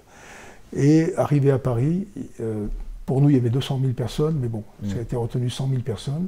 Le président de la République a accepté de recevoir quelques marcheurs, dont le père Christian Delorme, qui lui a fait la marche complètement avec Jean Costil. Et puis, d'ailleurs, à l'époque, il y avait aussi des problèmes en Palestine. Certains marcheurs portaient le kéfier palestinien en signe de solidarité. À l'Élysée, on leur a dit de le retirer. Que Mitterrand ne recevrait pas les marcheurs qui portent le kéfier. Pour ceux qui ne savaient pas, il y avait quand même cette condition. Donc Mitterrand a reçu les marcheurs. Ça n'a pas beaucoup fait bouger les choses d'un point de vue de l'arsenal juridique. Les lois ont été renforcées, c'est vrai. La lutte contre le racisme faisait partie de l'arsenal judiciaire et qui était mis en pratique. Mais il n'y a pas eu beaucoup de changements. Ce qui a révélé la marche, simplement, c'est que la jeune génération, puisqu'on parle de deuxième génération, on faisait prendre conscience à nos concitoyens français que nous n'étions pas des immigrés de passage, que nous étions nés ici, ou venus très jeunes, et que on était des citoyens de ce pays. Ça a été vraiment le marqueur de cette marche. Moi, je pense que c'était le plus grand acquis. Il est plutôt d'ordre moral ou psychologique, mais il avait son importance.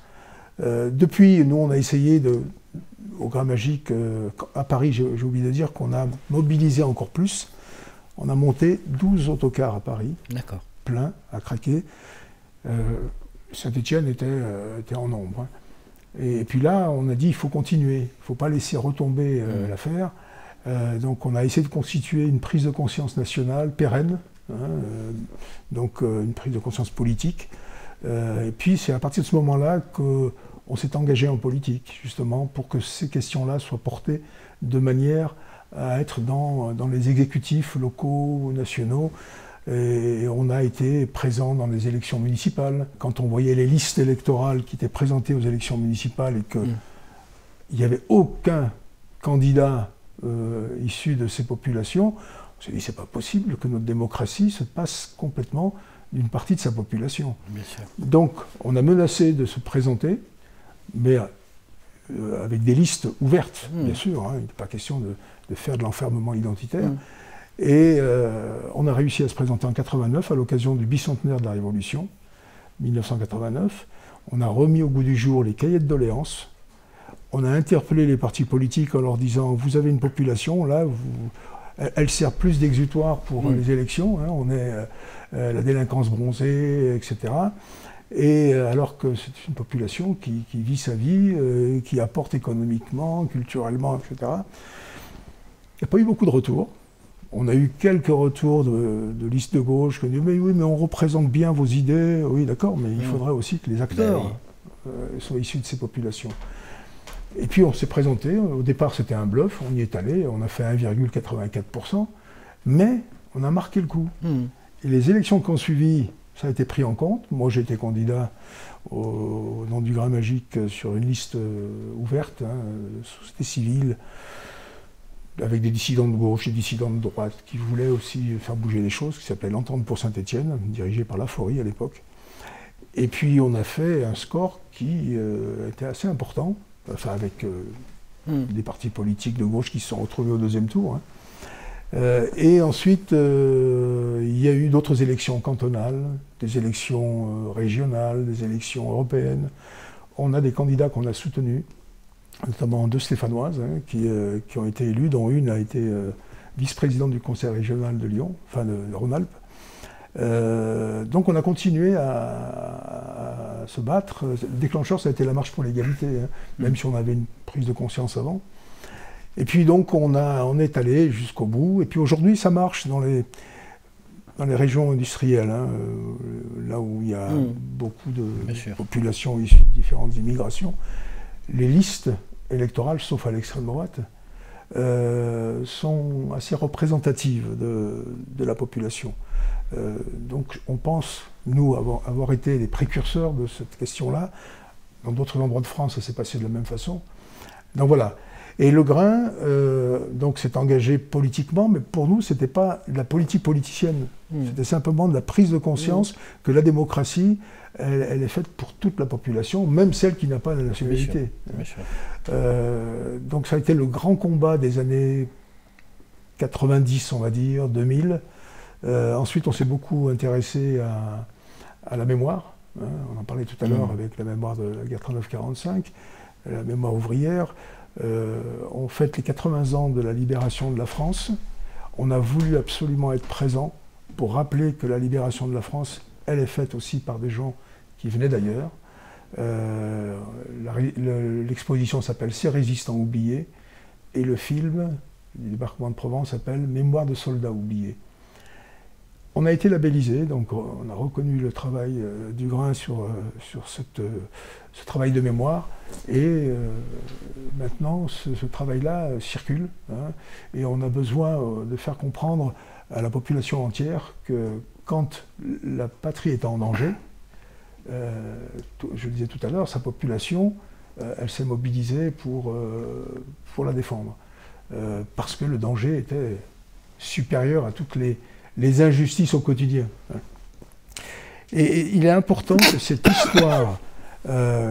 histoire commune soit valorisée. C'est important parce que quand j'entends des jeunes qui se disent « je ne suis pas français », alors qu'ils sont à la 4e génération, bien sûr, ça devrait inquiéter tout le monde. Comment on a fait de la 4e génération des jeunes citoyens qui se disent finalement ils ne sont pas d'ici.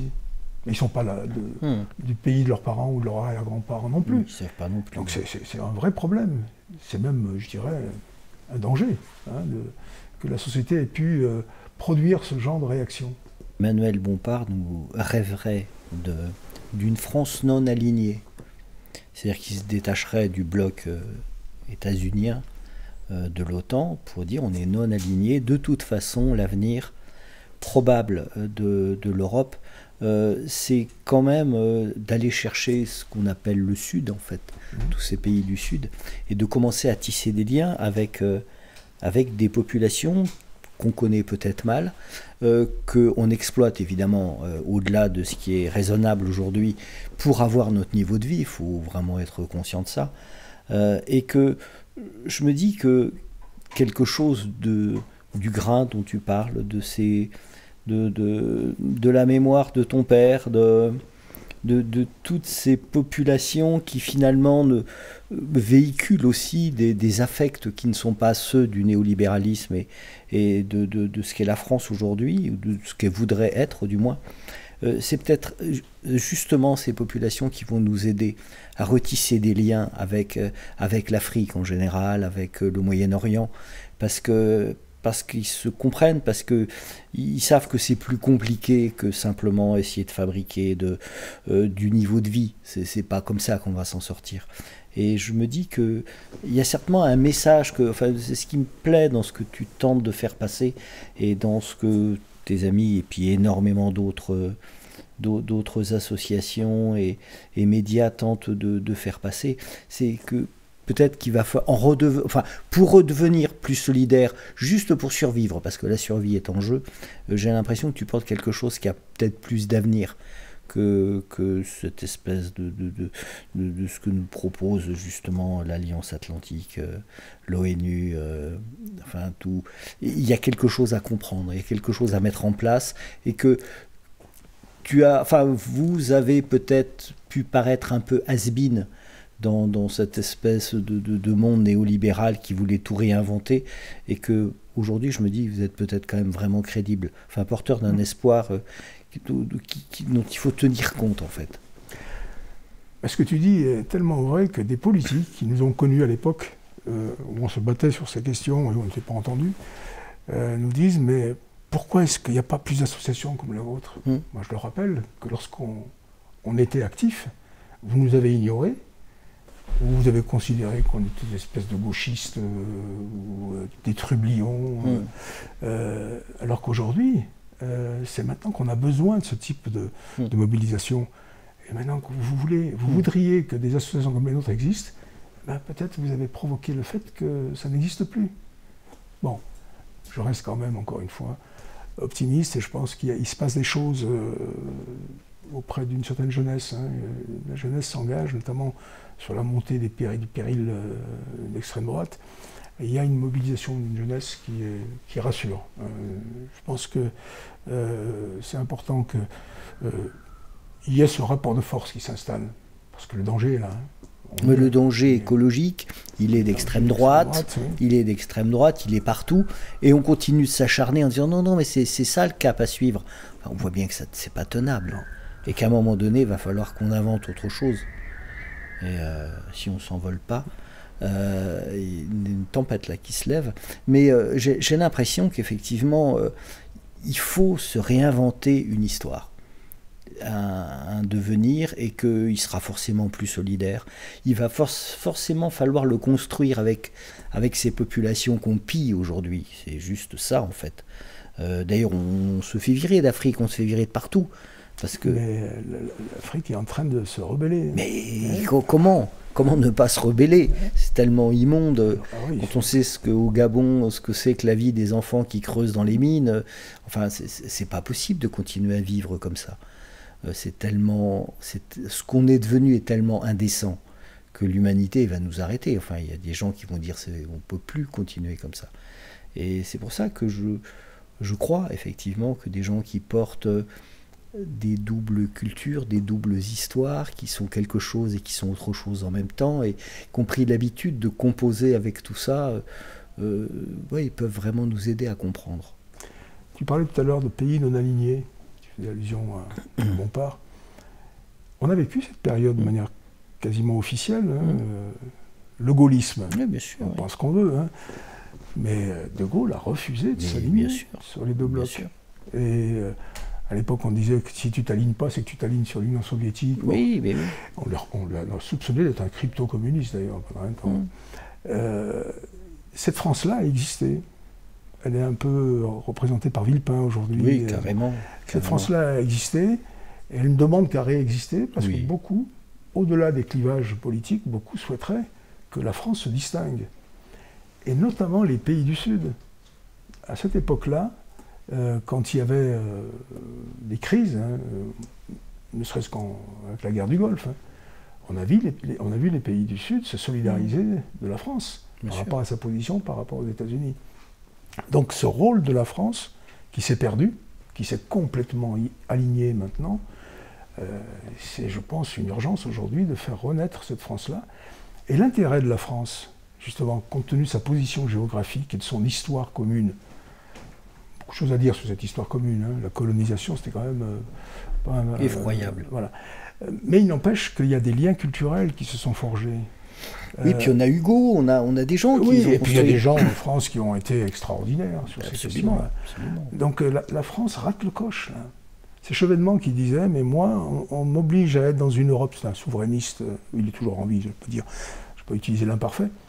Il disait, mais on me demande d'être plus proche d'un habitant du Danemark ou des pays nordiques, alors que je suis plus proche d'un habitant d'Alger, de Marrakech ou de Tunis. Et pourtant, non. La règle veut que non. La France méditerranéenne, non, elle n'existe plus, elle est alignée sur le nord. Ah non, la France, elle a un intérêt extraordinaire à garder des relations privilégiées avec le bassin méditerranéen. Ouais. Elle en fait partie. Bien sûr. Et ça, je pense qu'on n'a pas du tout la vision réaliste de l'évolution des choses aujourd'hui. Certains l'ont. On a cru à un mirage. Ce mirage néolibéral, c'était un mirage. Ouais. On a tous été riches, on était plus puissants que tout le monde, on était plus malins que tout le monde, on faisait des révolutions technologiques inouïes, alors que, évidemment, ça ne pouvait pas être un Arabe qui invente ça. On y a cru à cette connerie. On y a cru très fort, et ça a tellement bien marché. Un temps, ça a tellement bien marché, on est devenu tellement riche et tellement fort que je pense que quelqu'un qui réfléchissait pas trop dit c'est quand même super ce qu'on a réussi à faire.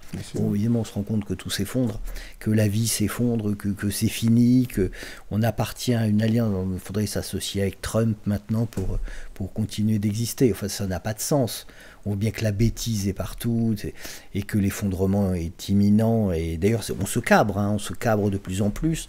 On est de plus en plus raciste, de plus en plus blanc, de plus en plus têtu et teigneux. On se renferme, on voit bien. On ferme les yeux par rapport à des saloperies qui se passent au Moyen-Orient. Mais chez nous, même ici chez nous. Chez nous, oui. On n'existe plus avec une autonomie de pensée. C'est ça. C'est dingue. Hein. Et qu'il faut retrouver de toute urgence ça. Oui. C'est notre multiplicité. Il faut retrouver Hugo, il faut retrouver les Lumières, les romantiques. On a été ça et on a illuminé le monde à une époque, hein, par notre intelligence, par notre culture, par notre savoir, par notre tolérance. Tu parles d'Hugo sur mon Facebook, c'est Victor Hugo, ma photo. Mais oui, mais c'est évident, c'est évident. Oui.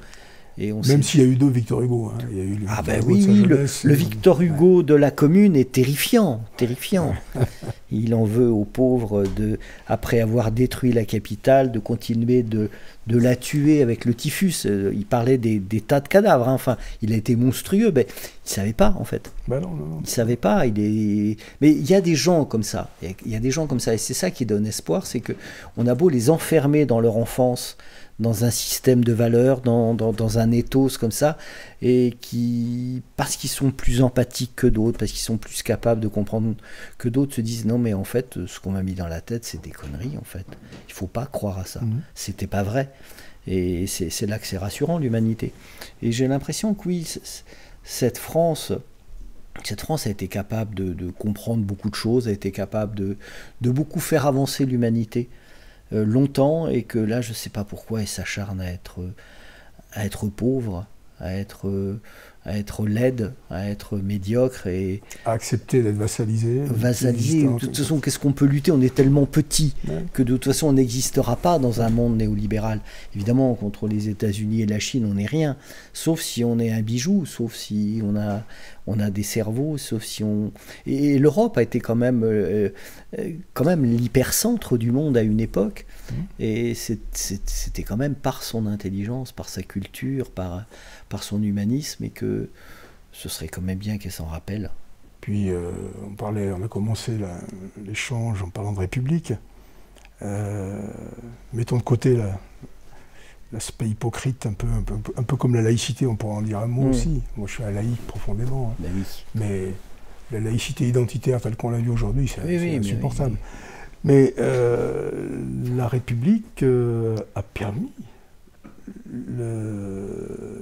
l'ouverture d'esprit, a permis à des peuples de s'en revendiquer pour leur propre révolution, même si quelquefois la France était accusée d'être, elle a raison, hein, d'être à l'origine de la colonisation et autres comportements inacceptables.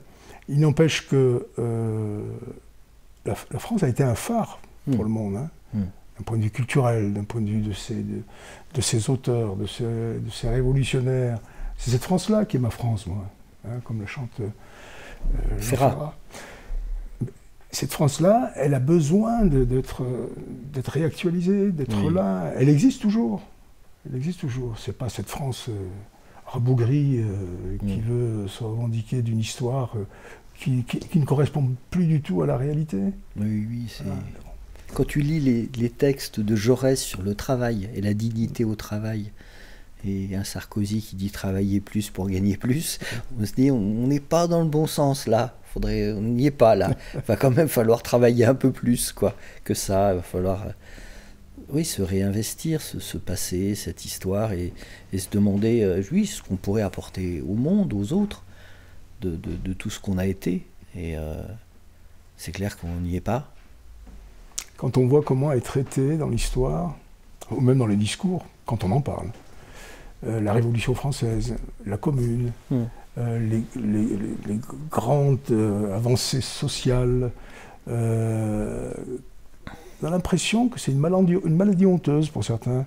Ben oui. Hein, et c'est pourtant ce qui a fait la grandeur du pays, c'est ce qui a fait qu'elle a été citée en exemple par nombre de révolutionnaires du monde entier.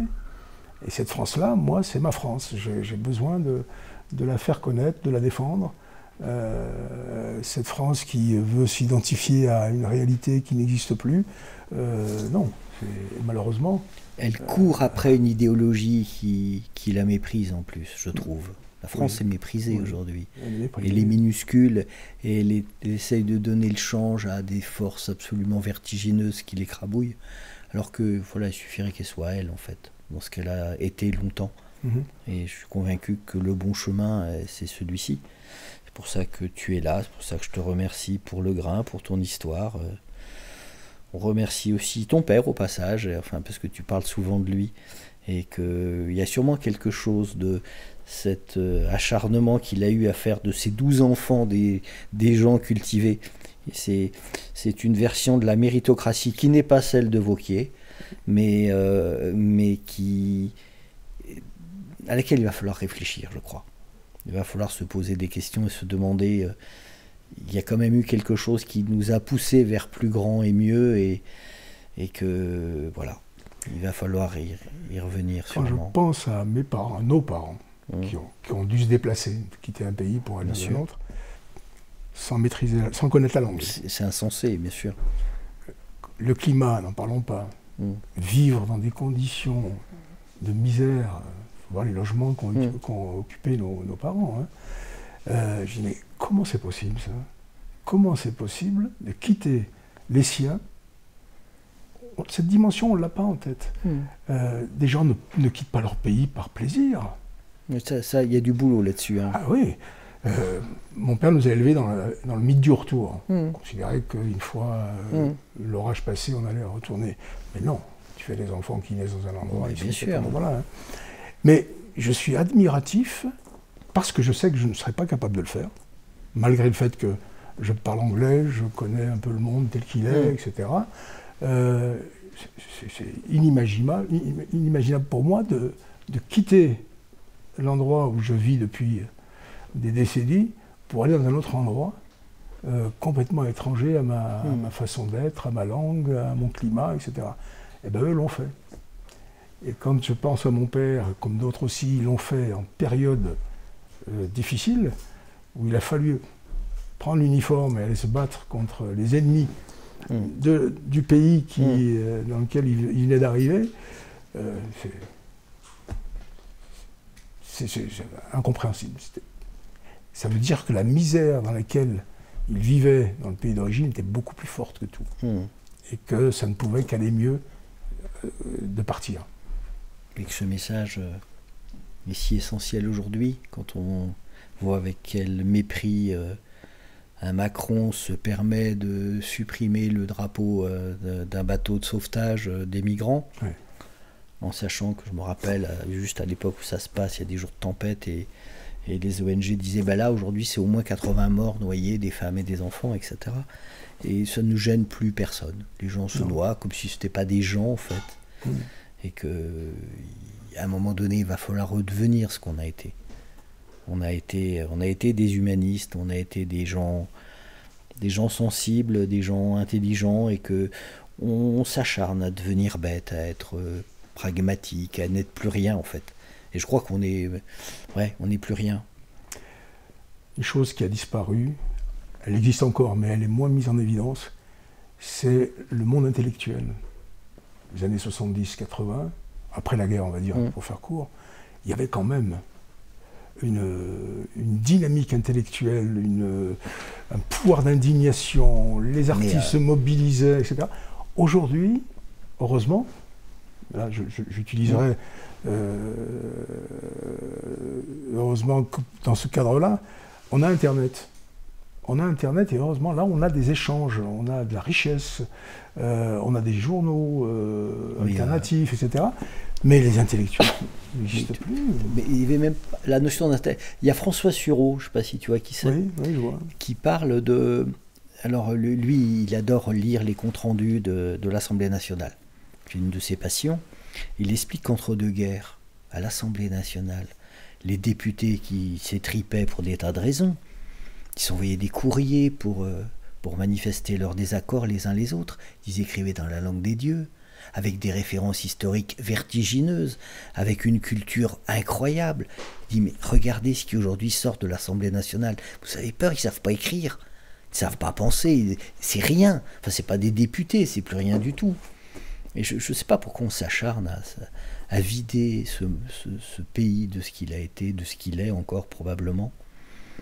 Oui, on a une génération qui est passée, cette génération-là n'est plus là, cette génération de l'après-guerre qui s'est mobilisé, le cinéma français, les auteurs, les chanteurs, les grands chanteurs. Moi, je suis un féru de la chanson française. Ça, aujourd'hui, des chanteurs qui disent des choses, on les trouve dans les circuits parallèles, on ne les trouve pas sur les... Oui, chez nous, alors à la Maison Mémérou, on organise des concerts, justement. Pour, je viendrai vous fréquenter plus assidûment. Oui, mais on fait venir effectivement des chanteurs qui... Voilà. Et ce combat, je pense qu'il est proche, le nôtre est proche du tien, et il est sûrement proche de Camille Etienne, il est sûrement proche d'énormément de gens, de héros qui tentent de continuer de faire vivre ces gens qui passent à Vintimille en France. Enfin voilà, on a dans ce village même de jeunes mineurs isolés qui sont protégés par un couple absolument merveilleux. C'est partout ce combat. Et on l'invisibilise, on a l'impression qu'il n'est pas là. Enfin, je pense aujourd'hui à Yanis Youluntas, qui cartonne absolument dans l'Europe entière, vraiment, avec son film « Nous n'avons pas peur des ruines ». Et il arrive à remplir à salle comble partout. Il était à La Ciotat hier, ils ont refusé du monde encore. Personne, mais personne n'en parle. Ça n'existe pas. C'est un prodige, hein. C'est des milliers de gens qui se promènent tous les jours. Et dans la presse, il n'est pas là. On est vraiment dans un monde étrange, mais nous n'avons pas peur des ruines. On en fait probablement partie, et que peut-être que de tout ça sortira un jour l'épiphanie des rêves d'Hugo. J'ai envie de croire en ça ce soir. Ah bon? J'ai envie de croire en ça ce soir, et d'ailleurs, je crois qu'on va se retrouver... non, mais moi, c'est ce qui me fait vivre. Sinon... Oui. Non, et puis, on est entouré de malentendus. J'ai une anecdote. Je ne sais pas si tu te souviens de ces immigrés clandestins de Calais qu'il fallait retirer de la jungle, on appelle ça la jungle de Calais. Oui, la jungle. Oui. Et qu'il fallait les répartir dans les villages français. Bon, certaines villes n'en voulaient pas, d'autres villages n'en voulaient pas. Et puis il y a eu, dans la région stéphanoise, là, Val-Fleury, il y a eu un groupe de ces immigrés de Calais qui ont été hébergés. Ça a soulevé une réaction d'hostilité dingue de la part des habitants, mais aussi surtout de gens de l'extérieur, manipulés politiquement, et qui considéraient qu'accueillir ces étrangers dans ce village paisible, ça allait complètement le transformer, et puis en termes de sécurité, ce n'était pas ce qu'il fallait faire, donc ils sont mobilisés, il y a eu des réunions, etc. Et puis on en a peu entendu parler pendant quelques mois. Moi je me suis inquiété de savoir pourquoi est-ce qu'on n'en parlait plus, ils étaient toujours là. Non seulement ça se passait bien, mais ils se sont complètement, ils ont complètement coulé dans la vie locale, et les gens étaient admiratifs de leur comportement. Ben voilà, c'est ce que j'appelle des malentendus. Souvent, c'est ça. Les questions sont posées d'abord par rapport au négatif, bien sûr, et puis c'est après qu'on s'aperçoit que la vérité est quand même un peu différente. Mais il faut laisser les choses se faire. Les gens, naturellement, ne sont pas forcément les monstres que l'on pense. C'est ce que je disais tout à l'heure, le regard extérieur qui fait ça. On parlait des Catalans. En 1936, il y avait des articles expliquant que le Catalan était violeur, génétiquement violeur, était voleur, et qu'il allait, voilà, déferler sur le sud de la France pour apporter le chaos. Accessoirement, on les a quand même mis dans des camps de concentration, et sur les plages de Saint-Cyprien, ils mouraient, ils sont morts par milliers. Hein. On les laissait juste mourir de faim sur la plage, hein, et de soif. Mais bon, aujourd'hui, un Catalan, enfin voilà, on avale, on sait bien que c'est des gens bien, plus personne n'en doute. Mais oui, c'est ce narratif qui est insupportable. Oui. C'est ce narratif qui est absolument insupportable. Merci à toi. Merci à toi dans ta vie, dans ton histoire, de tenter de nous redonner un peu de dignité, un peu d'humanité, de factualité aussi, aux choses qu'on manque singulièrement de factualité. Tout est plus que symbolique, tout n'est plus que complètement déformé.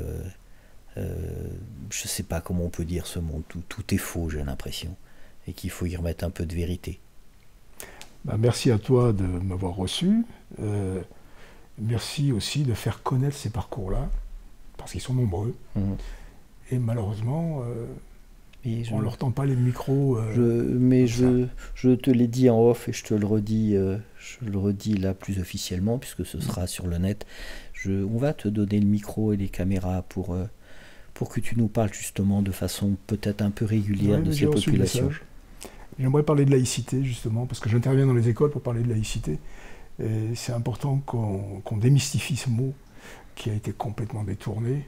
Et quand on discute avec les jeunes qui ne savent pas ce que c'est d'ailleurs, bien sûr. Pire que ça, certains pensent que c'est une religion. Oui, bien sûr. Oui. La religion de la République.